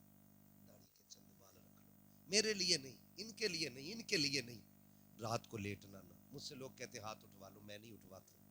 मैं कहता हूँ हमारे सामने उठे तो क्या उठे, काश कभी ऐसा हो रात को 3 बजे तेरी आंख खुले और तेरा दिल मदीने वाले से लग जाए, उठ के मुसल्ले पे आए कि महबूब आज से तेरे लिए दाढ़ी रखूंगा। वो वादा जो होगा ना, देखना खुदा की कसम दिल बदल देगा, और दिल नहीं दुनिया बदल डालेगा। फिर तुझे लगेगा हुजूर ने तेरे लिए हाथ उठा के दुआ कर दी है। फरमाया गया जो हुजूर के लिए दाढ़ी रखता है ना, हुजूर गुंबद खजरा से उसके लिए दुआ फरमाया करते। फिर लगेगा तुझे रात के 3 बजे हुजूर के मदीने से ठंडी हवाएं आई हैं जिन्होंने झोंका दिया है, और फिर तुम्हें समझना है। करेंगे इंशाअल्लाह, दाढ़ी रखेंगे। कई बार लोग कह देते हैं जी दाढ़ी रख लेते अभी ब्याह ना हुआ। एक भी दाढ़ी वाला इसलिए कुआरा नहीं मरा कि उसे किसी ने लड़की न दी। अगर इसलिए कोई कुआरा मरता ना तो कोई दाढ़ी न रखता। दाढ़ी रखने का एक बड़ा फायदा कुआरों के लिए ये है, अगर शादी से पहले दाढ़ी रख लोगे ना तो तुम्हारे घर में शैतान की बच्ची नहीं आएगी, कनीज़े फातिमा ज़हरा आएगी। क्योंकि दाढ़ी ये वो एंटीबायोटिक है जो बड़ी बड़ी शैतानियों का इलाज कर देती है। इसलिए पहले दाढ़ी रखेंगे तब भी फायदा, और बाद में रखेंगे तब भी फायदा है। ठीक है ना? जिनकी हो गई है वो भी रखें, जिनकी नहीं हुई है वो भी रखें, मगर दाढ़ी रखें। ये हमारी पहचान है, हमारी पहचान है। डर क्यों रहे हो? किस चीज का डर है? लोग कहते हैं मार्केट में निकलते हैं हाल बहुत खराब है, मौलाना पता नहीं है दौर खराब है। मैंने कहा हमसे ज्यादा कौन घूमता है? जिस सीट पे हम बैठ जाते हैं ना कोई बैठता ही नहीं, बैठता ही नहीं करवट में। इसलिए नहीं कि हमने बम बांध रखा है, इसलिए इसलिए कि हमारी दाढ़ी है। मैं कहता हूं शुक्र है मालिक, दाढ़ी में इतना दम है कि पूरी सीट खाली करा दी है। कितनी भी बड़े बड़े वीआईपी की महफिल हो, एक दाढ़ी वाला चला जाए सारे ऐसी देखते हैं। ये धमक है इस दाढ़ी। रखेंगे इंशाल्लाह, रखेंगे इंशाल्लाह। अगर दाढ़ी की वजह से मौत आती तो हम सबसे पहले मार दिए जाते, लेकिन जिंदगी का मालिक भी अल्लाह है और मौत का मालिक भी अल्लाह है। मर के किधर जाना है? किधर जाना है? बोल ले जल्दी से भाई। कब्रिस्तान जाना है ना, कब्रिस्तान जाना है। उसकी हिफाजत करते हैं आप लोग।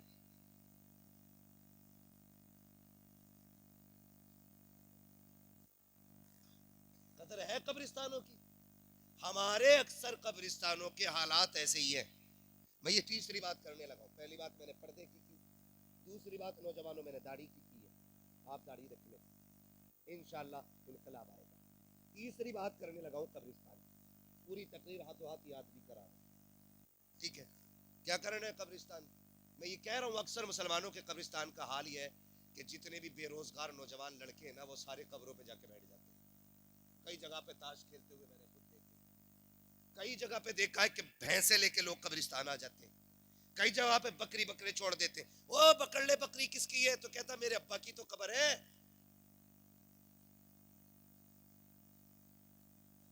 ये कंडीशन कब्रिस्तानों के हैं। अगर आप अपने कब्रिस्तानों का एहतराम नहीं करोगे तो कौन करेगा?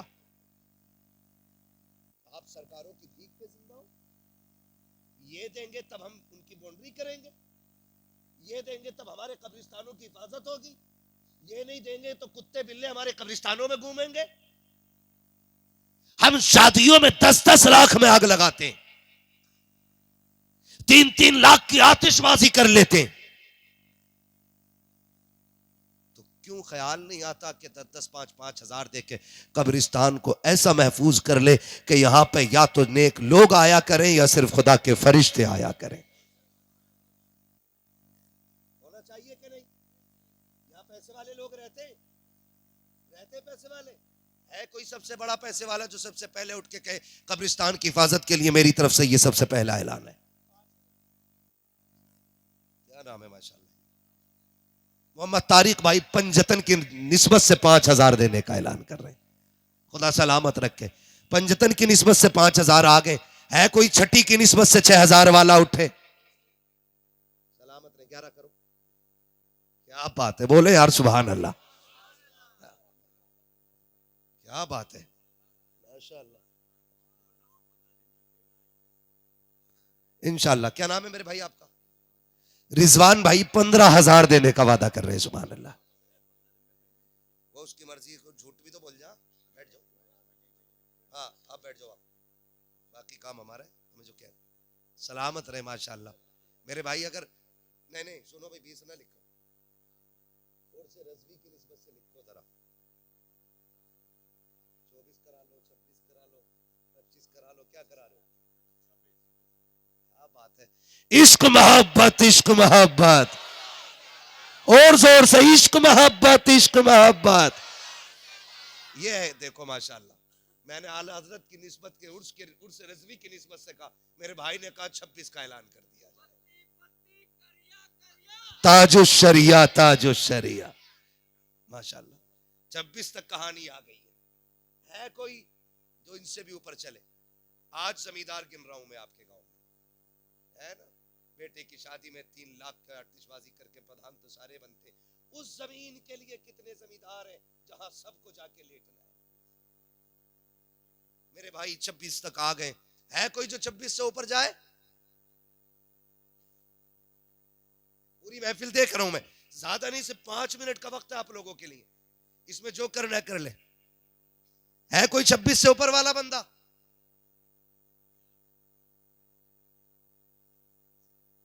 अब जो उठे वो बात की बात रही। अभी नीचे वाला बंदा 11 रह गई, ये बोली 6,000 रह गई। पहली 6 वाला बंदा हो जाए कोई, ख्वाजा गरीब नवाज की निस्बत से 6,000 दे दे। जल्दी करें, जेब में टटोइए, अल्लाह देगा इंशाल्लाह। और जो मुर्दे कब्र में लेटे ना वो बड़ी दुआएं देंगे, जिनकी कब्र पे तुम्हारे घोड़े बकरे रहते हैं।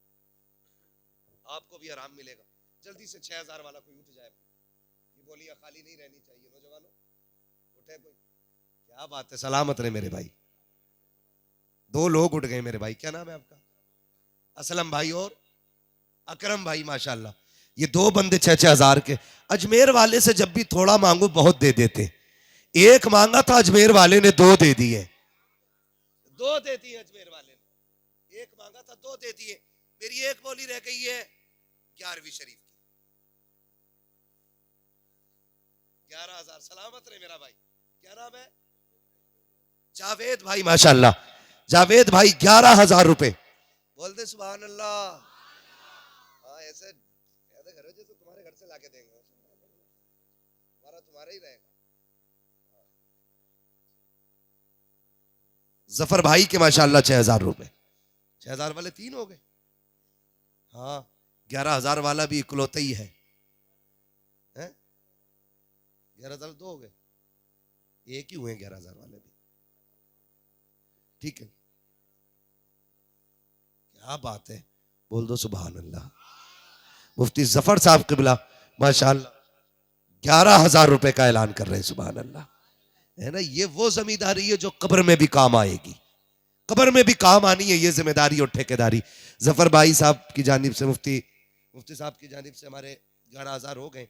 बस एक 12वीं होती है, घर सजते। अल्लाह करे कोई बंदा उठे हुजूर की 12वीं की निस्बत से 12,000 दे जाए। 12वीं वाला बंदा, सरकार की आमद,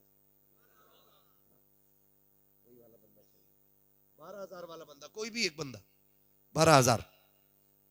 देखें एक दूसरे को, देख ले गौर से जिसने ना देखा हो। 12,000 वाला बंदा। मैं तो ये देख रहा हूं कि दाएं बाएं से ऐलान हो रहा है, बीच में से कोई बंदा खड़ा होकर ऐलान कर देता 12 का भी, तो पता चलता महफिल में भी दम वाले लोग बैठे। 12,000 कोई बहुत बड़ी रकम नहीं है, और हुजूर की निस्बत से मांग रहा हूं। ये बोली खाली नहीं जानी है। क्या नाम है? अनस भाई और आरिफ भाई। कहां है ये? माशाल्लाह, ये पीछे बैठे हुए हमारे भाई। 12,000 रुपए अनस भाई और आरिफ भाई की जानिब से हुजूर की 12वीं की निस्बत से पेश हो गए। सुभान अल्लाह। ठीक है ना, ये गिनतियां अहले सुन्नत की पूरी हो गई हैं। ठीक, अब आपकी अपनी मर्जी है, जिसको जो भी देना है वो दे जाइएगा।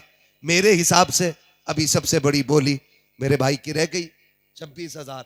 ठीक है ना, उम्मीद है इंशाअल्लाह और भी कोई उठेगा जो 26 से ऊपर 50 तक भी जाएगा, और इंशाअल्लाह बोरी पूरी लगेगी। क्या बात है, सलामत रहे। कोई नारा लगाओ मजमे में से यार।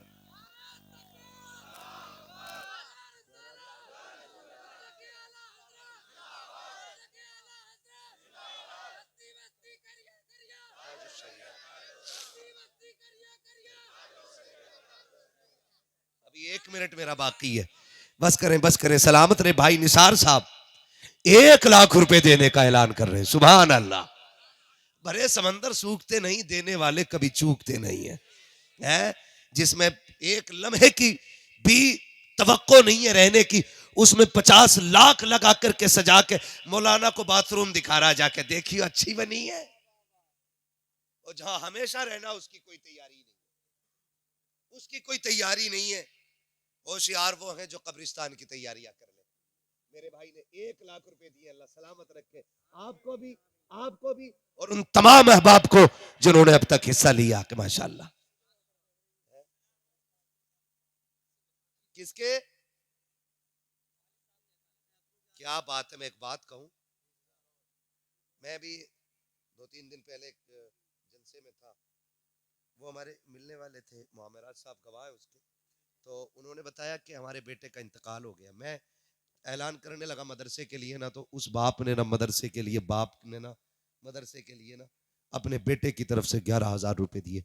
मैं सोचने लग गया, बेटा चला जाए ना तो बाप किसी मौके पे चूकता नहीं है, बाप चला गया है तो औलाद क्यों चूक जाती है ना। अल्लाह सबको ऐसे बेटे दे कि जो कब्रिस्तान जाने के बाद भी बाप की कब्र की ठंडक का इंतजाम करते रहे। भाई निसार साहब, अल्लाह आपको सलामत रखे। फरिश्ते जाके जब रहमत की खिड़की खोलेंगे, अब्बा कहेंगे ये किधर से आई? कहा ऐसा बेटा छोड़ के आया है जिसने मेहनत की कमाई तेरी बख्शिश के लिए लगा दी है, अल्लाह ने उसी का सिला अता फरमा दिया है। अल्लाह सलामत रखे आपके वालिद मरहूम को, अल्लाह जन्नतुल फिरदौस में मकाम रफ़ी नसीब फरमा। उसमें एहतियात से काम कर रहा हूँ, इंशाअल्लाह शजरा कभी फिर सुन लीजिएगा। बस आपसे गुजारिश है, जो नहीं दे पाए हैं, ऐसा नहीं है सिर्फ यही देने वाले थे जिन्होंने दिया है, कुछ की जेब में नहीं है, कुछ इंशाअल्लाह बीवी से पूछ के मशवरा करके फिर बताएंगे। यहाँ पर अल्लाह और उसके रसूल को राजी करने के लिए जमा हुए हैं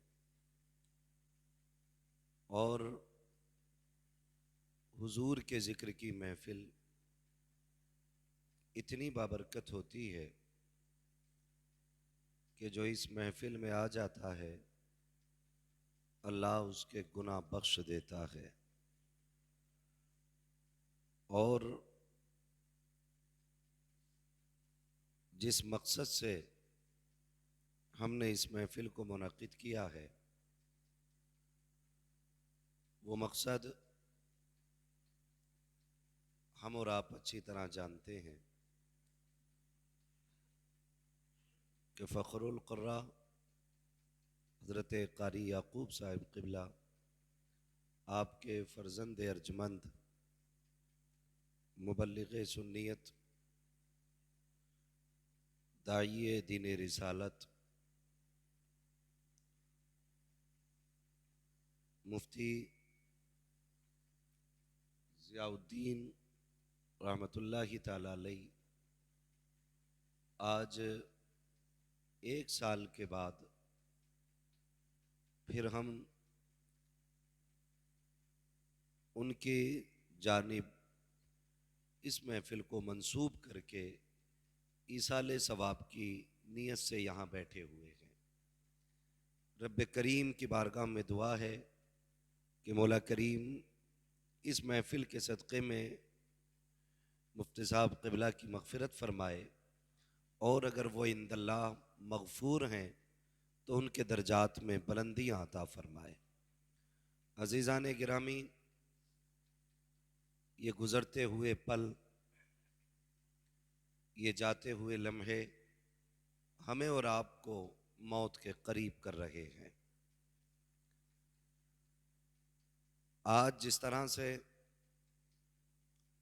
हमारे दरमियान मुफ्ती साहब नहीं हैं, कल इसी तरह से हम भी लोगों के दरमियान नहीं होंगे। अक्लमंदी ये है कि हम जिंदगी इस तरह गुजारें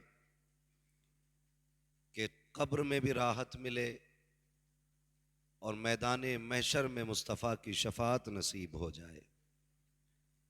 कामयाब वो बंदा नहीं होता जिसने दुनिया का माल जमा किया, सिर्फ ये इमारतें बिल्डिंगें बनाई। कामयाब वो होता है जो कब्र के उजाले का इंतज़ाम कर जाता है।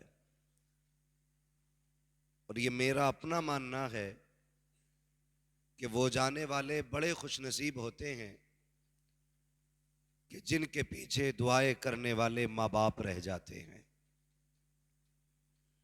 इसलिए कि मेरे हक में आपकी दुआ रद्द हो सकती है, आपके हक में मेरी दुआ टाली जा सकती है, लेकिन वो दुआएं जो औलाद के हक में माँ बाप की ज़बान से निकलती हैं, अल्लाह उन दुआओं को कभी खाली नहीं रखता है। अल्लाह माँ बाप के उठे हाथों का इतना भरम रखता है कि जब हाथ उठ जाते हैं तो अल्लाह नीचे आने से पहले उन हाथों को मकबूलियत की ज़मानत अता फरमा दिया करता है। लेकिन सही बात यह भी है कि एक बाप के लिए बेटे का जनाजा उसके पूरे जिंदगी के बोझों से कहीं ज़्यादा भारी होता है। और हमने दुनिया को ये कहते सुना है कि जब से जवान बेटा गया है बाप की कमर टूट गई। इस बात से पता चलता है कि बेटा सिर्फ वारिस नहीं होता, बेटा बाप की कमर का जोर हुआ करता है, बेटा बाप की ताकत भी होता है। लेकिन नविश्ते तकदीर यके बाद दीगरे सबको जाना है। मज़े उसके हैं जो आखिरत की तैयारी करके चला गया। महबूब फरमाते हैं वो थोड़ी ज़िंदगी बेहतर है कि जिसमें नेकियां ज़्यादा हों, वो बड़ी ज़िंदगी बेकार है जिसमें गुनाह ज़्यादा हों। हमारी ज़िंदगी तो बढ़ रही है लेकिन गुनाह भी कसरत से हैं। लेकिन जहाँ तक मैं मुफ्ती साहब क़िबला के हवाले से जानता हूँ, जब से होश संभाला दीन सीखने में गुजरी ज़िंदगी, जब दीन सीख के फारिग हुए फिर दीन सिखाने में, लोगों तक हुजूर का दीन पहुँचाने में ज़िंदगी गुजर गई। और मैं कारी याकूब साहब को इस हवाले से मुबारकबाद पेश करता हूँ। लोग मरते गए तो आखिरत का सामान साथ लेके जाते गए। आपकी वो शख्सियत है जिसने अपने जाने से पहले अपनी आखिरत का सामान पहले भेज दिया है। इसलिए कि जब औलाद अच्छी होती है तो सिला अल्लाह माँ बाप को अता फरमाता है, माँ बाप को अता फरमाता है। मुश्किल घड़ियाँ होती हैं औलाद की जुदाई की भी, ये भी दुआएं मांगा करो अल्लाह किसी बाप को वो दिन न दे कि बेटे का जनाजा उठाए। हर बाप का साया बेटे के सर पे सलामत रखे, अल्लाह हर चमन को आबाद रखे। वरना याद रखिए प्यारे, अपने अपने हुआ करते हैं, इनका बदल कोई नहीं होता है, इनका बदल कोई नहीं होता है। हकीकत बात यह है, बड़ी प्यारी बात किसी ने कही थी कि एक बाप एक माँ 8 बच्चे पाल लेते हैं, लेकिन 8 बच्चों से मिलकर के बूढ़े माँ बाप नहीं पाले जाते हैं। मैं कभी गौर करता हूँ इस बात पे, या अल्लाह ये शफकतें कैसी हैं, ये प्यार कैसा है। एक बाप 8 बच्चे पाल लेता है और कभी उसने ये नहीं कहा मैं इस पैसे को बचा के रखूं ताकि ये मेरे बुढ़ापे में काम आए। कभी उसने ये नहीं सोचा मैं इस दौलत को बचा के रखूं, ये बुढ़ापे की खुराक बनेगा, दवा बनेगा।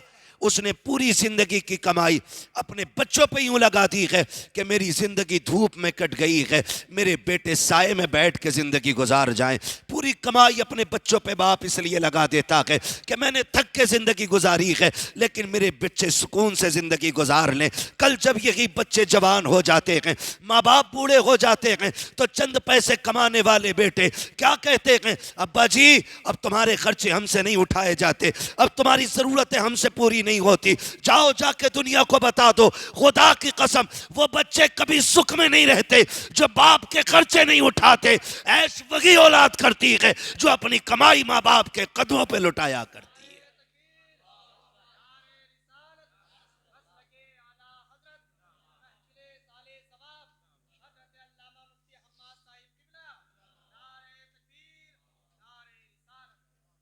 मैं गुजारिश करूंगा नौजवानों से, माँ बाप हैं तो कदर कर लें। अभी एक जगह चंदा हो रहा था, मैं माइक पे था, तो मैंने ऐलान किया कि जिसको अपने माँ बाप की प्रॉपर्टी का हिस्सा मिला है या मिलने वाला है, लाजिम है कि उसकी जायदाद से वो उसके सवाब के लिए कुछ ना कुछ खर्च करे। जानते हो, बेटों से पहले एक बूढ़ा बाप खड़ा हुआ और उसने कहा था 50,000 मेरी तरफ से मेरे बेटे के सवाब के लिए। मैं उसका मुंह देखता रह गया, उसकी आंख में आंसू थे, उसकी आंख में आंसू थे। तो मैंने एक बात समझी कि बात जब बाप की आती है तो औलाद जेब चेक करती है, और जब बात औलाद की आती है तो बाप दिल भी निकाल के दे दिया करता है, दिल भी निकाल के दे दिया करता है। ये रिश्ते होते हैं, रिश्ते। खुदा आपको सलामत रखे। माँ बाप का रिश्ता बड़ा अहम रिश्ता होता है, बहुत अहम रिश्ता माँ बाप का होता है। मैं सारे बेटों से गुजारिश करूंगा, अगर माँ बाप जिंदा है ना तो उनके कदमों में बैठा करो, उनके तुम नहीं जानते हो, बाप के पास करोड़ों की जायदाद हो और औलाद मुंह फेर लेना तो वो टूट जाता है। और खाली हाथ हो, बाप कुछ भी ना हो, चटनी पे गुजारे होते हो, और बेटा आके बाप की कमर पे हाथ रख के कहे अब्बा दुख ना कर, अब तेरे काम करने के लिए तेरा बेटा हो गया है। खुदा की कसम वो बाप अपने आप को अपने वक्त का बादशाह तसव्वुर करने लगता है, बादशाह तसव्वुर करने लगता है। और याद रखिएगा, मैं ये बात अक्सर कहता हूं कि पूत से ज्यादा पोते प्यारे होते हैं। कहावत है ना, पूत से ज्यादा पोते प्यारे होते हैं। क्यों? क्यों? जबकि बड़ा करीबी रिश्ता तो बेटे से है, लेकिन बेटे से ज्यादा दादा को पोता प्यारा होता है। जानते हो क्यों? उसकी वजह अहले गिरद ने यह बताई है कि उसे अपने पोते में अपने बेटे का बचपन नजर आया करता है। सिर्फ इसलिए दादा को पोता प्यारा होता है क्योंकि वो पोते में बेटे का बचपन देखता है। गोया बाप को आज भी वो दिन अच्छे लगते हैं जब तुम उंगली पकड़ के चलते थे, जब तुम उसकी जेब से पैसा मांगा करते थे। आज भी बाप को वो दिन अच्छे लगते हैं जब तुम बाबा बाबा कह के उसके कंधे पे बैठा करते थे, कभी सीने पे सवार हो जाते थे। आज भी उन लम्हों को वो भूला नहीं है जब तेरी उंगली पकड़ के तुझे स्कूल लेके जाता था। आज तो हैरत होती है, बूढ़ा बाप कहता बेटे दवा चाहिए, बेटा कहता मुझे वक्त नहीं है। मैं पूछना चाहता हूं, जब तुम छोटे थे बाप पहली मर्तबा तुम्हें स्कूल या मदरसा छोड़ने के लिए गया था, जब तुम स्कूल के अंदर दाखिल हुए उसने उंगली नहीं छोड़ी थी, रो रहा था। मदरसे के स्टाफ और स्कूल वालों ने आकर के बच्चे का हाथ पकड़ा, बेटे चलो क्लास के अंदर। उसने मुंह पलट के देखा और जाते जाते अब्बा से कहा था अब्बा उस वक्त तक ना जाना जब तक मैं ना आ जाऊं। खुदा की कसम तारीख गवाह है, आज जिन बेटों से बाप के बिस्तर के पास चारपाई नहीं डाली जाती, मैं उनको जगाना चाहता हूं। जो 10 मिनट बाप के पास नहीं बैठते, मैं उन्हें आगाह करना चाहता हूं। जब तुम 5 घंटे के लिए स्कूल के अंदर गए थे और तुमने एक बार कहा था रो करके अब्बा जाना नहीं, मैं तुम्हारे साथ वापस जाऊंगा, ये बाप 5 घंटे कभी दीवार से लग के खड़ा हुआ, कभी पेड़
गिरा।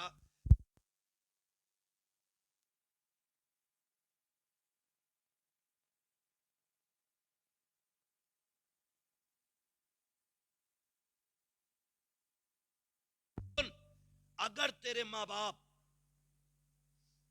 तुझ पे जुल्म करें फिर भी तुझे हक नहीं है तू उनके खिलाफ जबान खोले, उनकी जबान के खिलाफ जबान खोले जुल्म के बावजूद भी। और हम सिर्फ इस बात पे माँ बाप को छोड़ देते हैं क्योंकि हमारे बेटे को उन्होंने रोते वक्त गोद में नहीं लिया था। इतनी सी बात को लेकर के ना करें यार, रिश्तों की कदर करें, चौक रास्तों में किसी की बुराई ना करें। रिश्ते घर के अंदर ही संभलते हैं, घर के अंदर ही बिगड़ते हैं।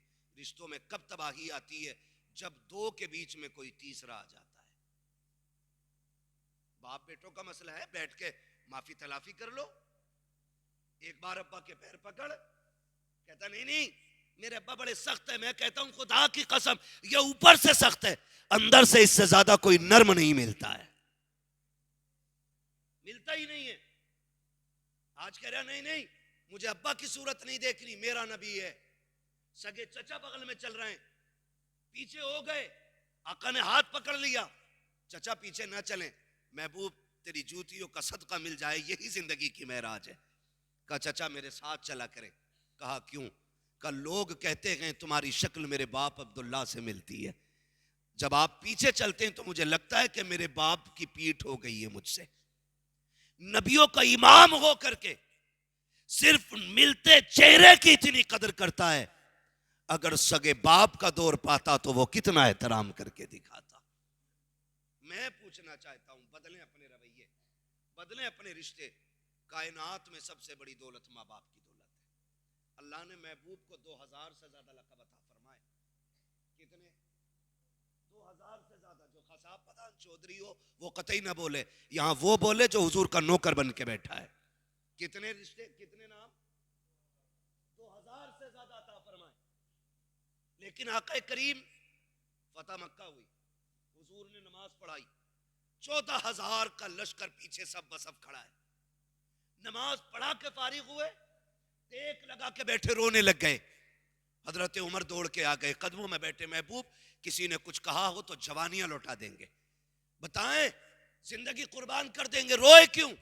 कहा उमर आज मुझे मेरी माँ की याद आ गई है, आज मेरी माँ की याद आई है। ये कौन कह रहा है? ये मेरा नबी कह रहा है। नबी आज हमारी 2 कौड़ी की औकात नहीं और अपने माँ बाप के आगे जबान चलाते हैं, उनके आगे बिगड़ जाते हैं। नबियों का इमाम कह रहा है उमर आज माँ याद आ गई। या रसूल अल्लाह आपको भी माँ याद आती? कहा हाँ। आका बताए ना क्या याद आई? हुजूर कहते उमर मेरा जी चाहता है, मेरी माँ ने मुझे तब देखा था जब मैं छोटा सा था, काश आज देखती मेरी माँ, दरख्तों को सजदा करते देखती तो माँ का कलेजा ठंडा होता। मेरी माँ को सिर्फ एक तकलीफ रही, मेरा बेटा यतीम है, अकेला है, आज पत्थरों को मेरा कलमा पढ़ते देखती तो मेरी माँ कितनी खुश होती। आज 14,000 की इमामत की है मैंने, और ये 14,000 सिर्फ नमाज पढ़ने वाले नहीं, उमर ये मेरे इशारे पे जान देने वाले खड़े थे। आज मेरी माँ होती, मेरे इन दीवानों को देखती तो कितनी राजी हो जाती। उमर भी अश्कबार है, नबी भी अश्कबार है। आका और क्या याद आ रही है? मेरा नबी कहता है उमर सुनो, आज मेरा जी चाहता था काश मेरी माँ होती, मैं मुसल्ले इमामत पे होता, मेरी माँ हुजरे के अंदर होती, अंदर से आवाज आती बेटे मोहम्मद मेरी बात सुन जा। आका कहते हैं उमर नमाज तोड़ देता, मुसल्ला छोड़ देता, माँ की खिदमत में चला जाता। आका नमाज छोड़ जाते, जी उमर आका किस लिए? मेरे नबी कहते हैं उमर नमाज खुदा के लिए है, लेकिन याद रखो खुदा भी तब राजी होता है जब माँ बाप राजी हुआ करते। इससे हर शख्स को नसीहत सीखनी चाहिए। हमें रब रसूल को राजी करने की अगर कोशिश है ना, तो सबसे पहले माँ बाप को राजी करने की कोशिश करें। माँ बाप को राजी करना है दे भाई, कोई मसला नहीं है, ये भी बैठे ना ऐसे हम बैठे। माँ बाप को राजी करने की सबसे ज्यादा कोशिश करें। अल्लाह ताला हमें माँ बाप की कदर करने की तौफीक अता फरमाए और उनकी इज्जत करने की तौफीक अता फरमाए। हम अपनी ज़िंदगी में आखिरत की तैयारी करके चलें, आखिरत की तैयारी करके चलें। माँ बाप से दुआएं, मैं कहता हूँ नौजवानों घर से निकलते वक्त दुआएं ले लिया करो माँ बाप की, और इनसे दुआएं लेके घर से निकला करो। माँ बाप अक्सर हमारे अनपढ़ होते हैं, मगर हमारे लिए अनपढ़ हैं। खुदा की बारगाह में बड़ी कदर है इनकी, बड़ी शान है। जो जुमले ये नहीं दोहरा पाते इनसे कहलवा लिया करो, दुआ करना अब्बा जी अल्लाह खैरियत से लेके जाए, खैरियत से वापस लाए। इसलिए कि जब ये दुआएं दे देंगे इंशाअल्लाह खैरियत से जाओगे, खैरियत से वापस आओगे। अपने माँ बाप से दुआएं लेके निकला करो, दुआएं लेके निकला करो। हमें तैयारी करनी है आखिरत की, और तैयारी के लिए हमें तस्बीह लेके जंगल में नहीं निकलना है, हमें मस्जिद में आके नहीं बैठ जाना है 24 घंटे के लिए। तैयारी के लिए इतना भी बहुत है, फर्जियत के साथ साथ लोगों के हुकूक अदा करना शुरू कर दें। फर्जियत की अदायगी के साथ साथ सिर्फ लोगों के हुकूक अदा कर दें, शुरू कर दें।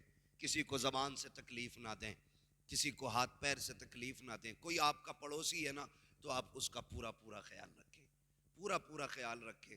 महबूब अलैहिस्सलाम जब पड़ोसियों के हुकूक बयान फरमा रहे थे ना, तो सहाबा कहते हैं हमें लगता था कहीं हमारी जायदाद में उनको हिस्सेदार ना बना दें, हिस्सेदार ना बना दें। आज सबसे बड़ा कंपटीशन पड़ोसी से है, सबसे बड़ा कंपटीशन, सबसे बड़ा मुकाबला पड़ोसी से है।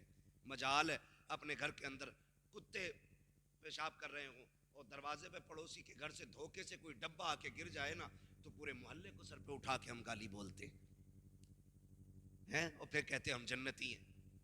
ख्याल रखो, फरमाया जिसके हाथ और ज़बान से मोमिन महफूज ना हो, हुजूर फरमाते हैं वो हमारे तरीके पे है ही नहीं, वो हमारा है ही नहीं। ये आका का फरमान है। और हमें तो गैरत ही नहीं आती है, 4 पैसे कमा लिए तो अब हमारी नजर में किसी की इज्जत ही नहीं है, दौलत यहीं रखी रह जाएगी। तब तक के तमाशे हैं जब तक आंखें खुली हैं।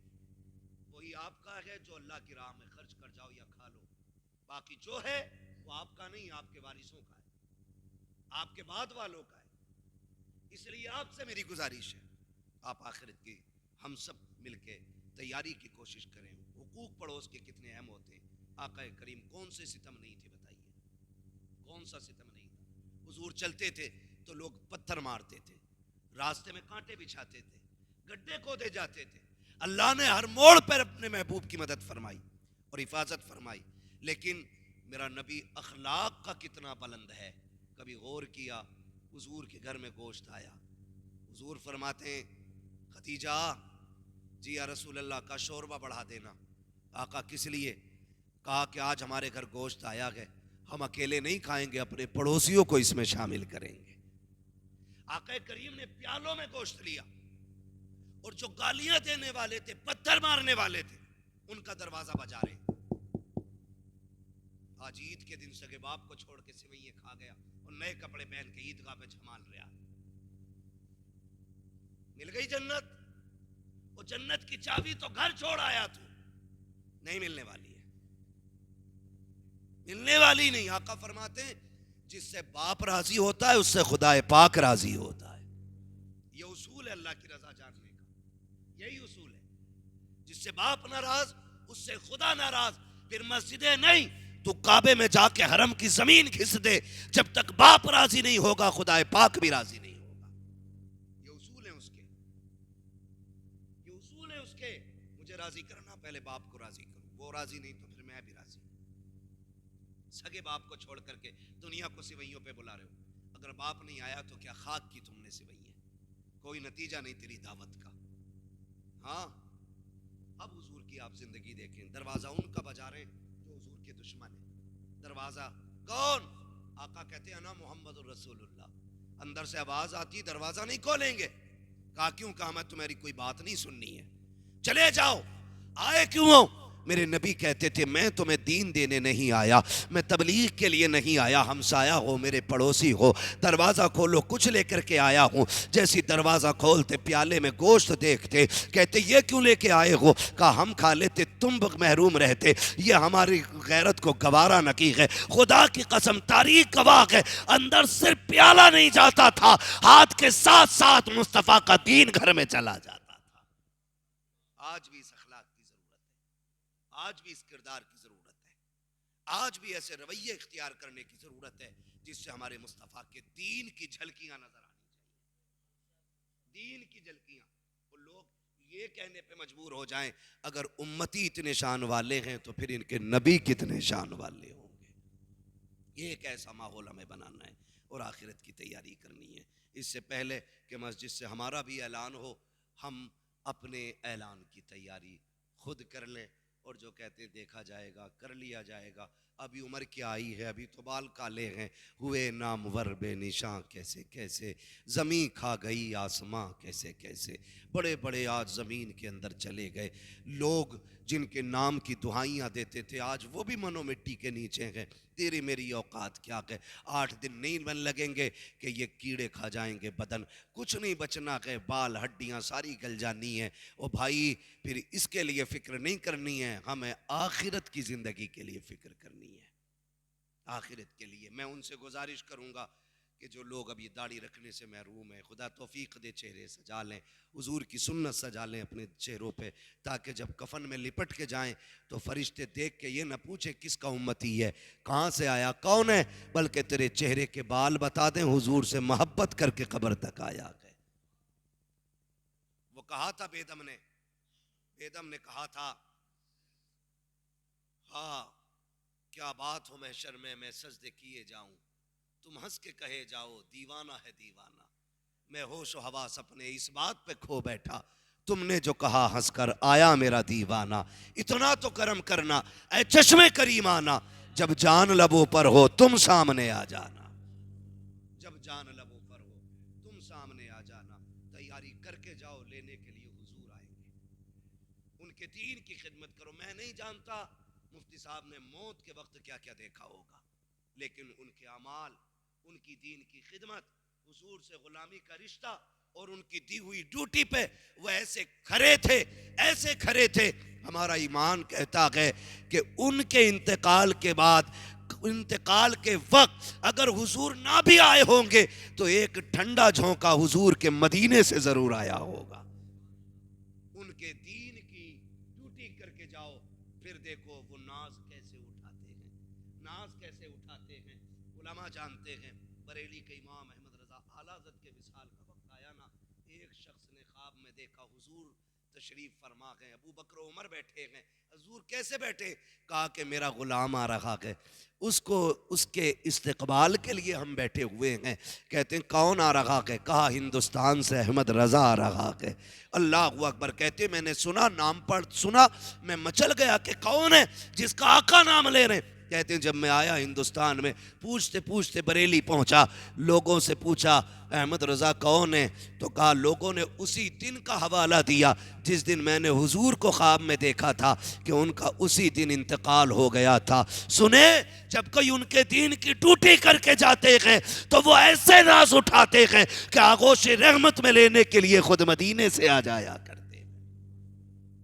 इसीलिए बेदम ने कहा था इतना तो करम करना ऐ चश्मे करीम आना, जब जान लबों पर हो तुम सामने आ जाना। और जब हुजूर सामने हो, जब आ गई हैं जोशे रहमत पे उनकी आंखें, जलते बुझा दिए हैं, रोते हंसा दिए हैं। जब हुजूर हो सामने ना, तो फिर कोई दुख नहीं लगता है, कोई दुख नहीं लगता है। ऐसे कितने ढेर सारे वाकयात में आपको सुना सकता हूँ कि सहाबा जख्म खा के भी उन्हें देख के मुस्कुराते थे। हुजूर पूछते थे दर्द नहीं है? कहा जब हर दर्द की दवा आपके वजूद में मौजूद है तो मुस्तफ़ा फिर तलवारों से डरना कैसा है। हाँ, जब हुजूर सामने आ जाएं तो फिर दुखों का इलाज खुद ब खुद हो जाता है। जब आका सामने आ जाएं तो तकलीफ़ें खुद ब खुद ख़त्म हो जाती हैं। दुआएं मांगा करें अल्लाह से, अल्लाह आखिरी वक्त में हुजूर का जलवा दिखा देना, हुजूर का चेहरा दिखा देना। या अल्लाह से मांगा करो, एक ज़ियारत है मौत के वक्त की, एक ज़ियारत है कब्र के वक्त की, एक ज़ियारत है हश्र की। अल्लाह से कहो मालिक हमें हर मंजिल पे मुस्तफ़ा की ज़ियारत नसीब फरमा देना, ये मांगा करो। और जब कब्र में हुजूर आएंगे, कब्र में हुजूर तशरीफ लाएंगे, आला हज़रत क्या कहते, कब्र में लहराएंगे ता हश्र चश्मे नूर के, जलवा फरमा होगी जब तलत रसूलुल्लाह की। हुजूर आएंगे तो फिर कब्र में अंधेरा ही किधर रह जाएगा। जब वो आएंगे तो उनके रुखे रोशन की चमक ऐसी होगी कि चांद सूरज से ज्यादा उसकी कब्र को अल्लाह रोशन फरमा देगा। लेकिन हमारा भी तो मुंह होना चाहिए ना, हमारा भी तो मुंह होना चाहिए। मैं कहूँ यार हज़रत से थोड़ी सिफारिश कर देना, तो आप कहोगे नहीं नहीं यार बताएं वो नाराज है, मैं नहीं कह सकता। उस बंदे से कहो जो उनसे बात कर सकता हो। तो ये होता मुंह कहने के काबिल, हाँ ये होता कहने के काबिल मुंह। तो हम कम से कम चेहरे ऐसे बना लें, कब्र में पहुंचे फरिश्ते कफन खोलें, दाढ़ी की चमक देख के कहें हुजूर का गुलाम लेटा हुआ है, और हुजूर देख के मुस्कुरा दें। अगर वो मुस्कुरा दिए, खुदा की कसम कब्र के सारे सवाल आसान हो जाएंगे। और अगर वो नाराज हो गए, चेहरा फेर लिया, तो फिर लेने के देने पड़ जाएंगे, क्योंकि उनकी चौखट के सिवा कोई और चौखट है ही नहीं जो हमें खुदा तक लेके जा सकता है। सिर्फ हुजूर की जात है जो हमें खुदा से मिलवा सकते हैं, बाकी बस की बात नहीं हो। और फिर मंजर आना है कब्र से उठने का। हुजूर फरमाते हैं मैं अपनी कब्र से उठूंगा और इस तरह उठूंगा कि मेरे दाहिने हाथ में अबू बकर का हाथ होगा, बाएं हाथ में मेरे उमर का हाथ होगा। कहते हैं फिर मैं मदीने के कब्रिस्तान में आऊंगा, वहां से सबको साथ लेके फिर मैदान महशर में आऊंगा। हुजूर ने कहा था हो सके तो मेरे मदीने में आके मर जाना। तभी तो हर मोमिन कहता काश हुजूर के मदीने में मौत आ जाए, है ना, उनके शहर में मौत आ जाए। फिर क्या कहे, वो कहा था गर वक्त अजल सर तेरी चौखट पे झुका हो, जितनी हो कज़ा एक ही सजदे में अदा हो। उनकी चौखट पे अगर मौत आ जाए फिर इससे बेहतर मौत नहीं हो सकती है। इससे बेहतर तेरे दामने करम में जिसे नींद आ गई है, तेरे दामने करम में जिसे नींद आ गई है, जो फना ना होगी ऐसी उसे जिंदगी मिली है। वहां मर के देखो फिर मरने के भी मजे आते हैं, मरने के भी मजे आते हैं। खुदा हम सबको हुजूर के मदीने में मौत नसीब फरमाए। आका फरमाते अगर मदीने में मर ना सको तो मदीने में मरने की तमन्ना लेके मर जाना। आका क्या मिलेगा, फरमाया दफन सुआर में होगे, उठाओ मेरे मदीने के कब्रिस्तान से जाओगे। तो कम से कम हम मदीने में ना भी मर सके तो मदीने में मरने की तमन्ना लेके मर जाएं, मरने की तमन्ना लेके मर जाएं। हाँ, अल्लाह ताला हम सबको हुजूर की सच्ची पक्की मोहब्बत अता फरमाए। हुजूर मैदान क़यामत में आएंगे, अजीब मंजर होगा, अजीब। आज कहता ना मेरी लठिया के सामने किसी का मुंह नहीं खुलता। आज कह रहे अरे जवानी मेरी थी, टाइम मेरा था, दौर मेरा था, लोगों की काइयां फट जाती थी, मैं निकलता था तो रास्ते खाली हो जाते थे। आज बक रहे ना ये। और जब मैदान क़यामत होगा ना, नफ्सी नफ्सी का आलम होगा ना, तो जिब्रील जैसा मुकर्रब फरिश्ता भी आज ज़बान पे ताला लगा के खड़ा है। जरूरत नहीं है, आका फरमाते हैं ताकत नहीं होगी किसी में, सबसे पहले बोलने की इजाजत मुझे दी जाएगी। इस बात का शुक्रिया अदा करो, रब ने हुजूर की उम्मत में पैदा कर दिया है। ये बड़ा करम है अल्लाह का, हम हुजूर के उम्मती हैं, ये बहुत बड़ा करम। वरना वो कहा था सबने सफ़े महशर में ललकार दिया हमको, ऐ बेकसों के आका अब तेरी दुहाई है, अब तेरी दुहाई है, अब तेरी दुहाई है। सुनते हैं कि महशर में सिर्फ उनकी रसाई है। फरमाया गया मंजर का, मैदान क़यामत का वो मंजर, अमल तो ले जा रहे हैं, तराजू लगी है, समझ रहे हैं, पहले दिन से लेकर आखिरी दिन तक के सारे बंदे खड़े, कितने लास्ट में नंबर आता, और फिर गर्मी, सख्ती, मुसीबत सब। रब फरमाएगा सुनो आज सबसे पहले हिसाब मैं महबूब की उम्मत से शुरू करूंगा। सबसे पहले हिसाब हुजूर की उम्मत का शुरू हो रहा है। फिर जब हिसाब चल रहा है ना, अमल लग गए, तराजू लग गई है, और हम जैसा बंदा फंस गया है, बेड़ियां पड़ गई हैं पैरों में, हाथों में हथकड़ियां पड़ गई हैं, गले में तोक पड़ गया आग का, फरिश्ते खींच के लेके जा रहे हैं, हम मुड़ मुड़ के देख रहे हैं। खुदा करे वो हम ही हो जाएं। हम तो इस पे भी राजी हैं, वो हम हो जाएं जिनकी हम बात कर रहे हैं, जिनके बारे में कहा गया कि जब गुनाहगार को बेड़ियां हथकड़ी पहना के ले जाया जाएगा, वो मुड़ के देखेगा, फरिश्ते कहेंगे अब किधर देख रहा, तराजू लग गई, अमल तुल गए, अब कुछ नहीं होने वाला। का ठहरना भी किसी के आने का इंतजार है, इतने में हुजूर जलवागर हो जाएंगे। वो मुड़ के कहेगा लो वो आए मुस्कुराते हम असीरों की तरफ, खिरमने इसिया पे अब बिजली गिराते जाएंगे, वुसअतें दी हैं खुदा ने दामने महबूब को, जुर्म खुलते जाएंगे, आका छुपाते जाएंगे। इतने में वो गुनाहगार तड़प के कहेगा या रसूल अल्लाह मैं फंस गया हूं। हुजूर जल्दी जल्दी कदमों से आएंगे, वो कहेंगे क्या हुआ फरिश्तों का, हुजूर अमल तो ले गए, गुनाह ज़्यादा, हुक्म जहन्नम का हुआ। आका कहेंगे फिर तो लो,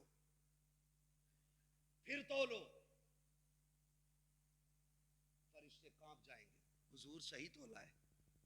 रब फरमाएगा जो मेरा महबूब कह रहा है वही किया जाए। फिर तोले गए, पहले गुनाह ज्यादा थे, अब नेकियां बढ़ गई हैं। ये वहाबी मजहब कहते हैं ना हुजूर से क्या होगा, वो अपनी बेटी की शफाअत नहीं करेंगे माज़अल्लाह, तुम मरदूद शफाअत की बात करता है। उन्होंने दुनिया में कह दिया था मेरे शहजादे नवासे जन्नती जवानों के सरदार हैं, मेरी बेटी फातिमा जन्नती औरतों की सरदार है। हैरत नहीं आती, तेरा खाए तेरे गुलामों से उलझे, हम उनका रजब खाने गुर्राने वाले, और हम इतने बेगैरत, उनके यहाँ बेटी लेते भी हैं, बेटी देते भी हैं, दावतें भी ठूस रहे, और शफाअत भी हुजूर की चाहिए।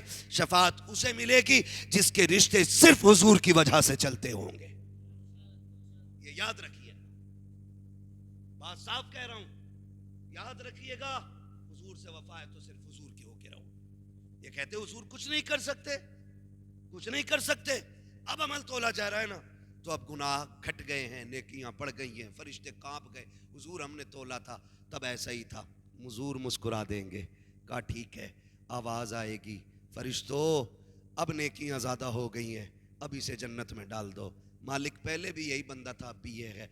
रब फरमाएगा देखते नहीं हो, तराजू पे अमल तुलवाने के लिए मेरा महबूब आके खड़ा हो गया है, महबूब आके खड़ा हो गया है। अब भी गुनाह ज्यादा रह जाएं, ये मेरी रहमत को गवारा न की है। बरेली से अल्लामा हसन ने कहा था, फकत इतना सबब है इन्हें काते बज़्म महशर का कि उनकी शान महबूबी दिखाई जाने वाली है। यहाँ भी बेड़ा पार है। फिर आया पुलसिरात का मसला, इधर गुनाहगार गुजर रहे, उधर हुजूर रो के कह रहे रब्ब सल्लिम उम्मती, रब्ब सल्लिम उम्मती। आमीन कहने के लिए फातिमा खड़ी है, शहजादे खड़े हैं। बताओ, जिसके लिए हुजूर दुआ करते हो, करबला वाले और खातून जन्नत आमीन कहती हो, उसके लिए मुश्किलें क्यों आसान ना होंगी। बरेली के इमाम ने कहा था, रजा पुल से अब वजद करते गुजरिए कि है रब्बे सल्लिम सदाए मोहम्मद। फरमाया गया, ईमान वालों अपने आप को और अपने घर वालों को जहन्नम की आग से बचाओ। हम अपने तौर पे तैयारी करें, जो कमी रह जाएगी वो पूरा करने के लिए हुजूर रहेंगे इंशाअल्लाह। लेकिन तैयारी करनी है। अल्लाह हर बेटे को लंबी उम्र दे और खुदा हर बेटे की ज़िंदगी में वो दिन लाए कि वो सेहरा पहने, बाप उसकी खुशियों में शामिल हो। अल्लाह हर बेटे के सर पे बाप का साया सलामत रखे और हर बाप का अल्लाह आंगन हरा भरा रखे। बस जो हुए गलत उनको माफ़ फरमाए रब्बे कायनात। ज़िंदगी ने दिया साथ, फिर होगी मुलाकात। सारे लोग कलमा शरीफ पढ़ लीजिए, ला इलाहा इल्लल्लाहु मुहम्मदुर रसूलुल्लाह। ये जो मैंने हुजूर का जिक्र किया, रब की रहमत की बातें की, अल्लाह इस जिक्र के सदक़े में, इस तज़किरे के सदक़े में इसका सवाब मुफ्ती साहब की रूह पुरफुतूह को अल्लाह अता फरमाए और अल्लाह इस जिक्र के सदक़े में उनकी बेहिसाब मग़फ़िरत फरमाकर उनके दर्जात में बुलंदियाँ अता फरमाए। वमा अलैना इल्लल बलाग। अस्सलामु अलैकुम व रहमतुल्लाहि व बरकातुहू।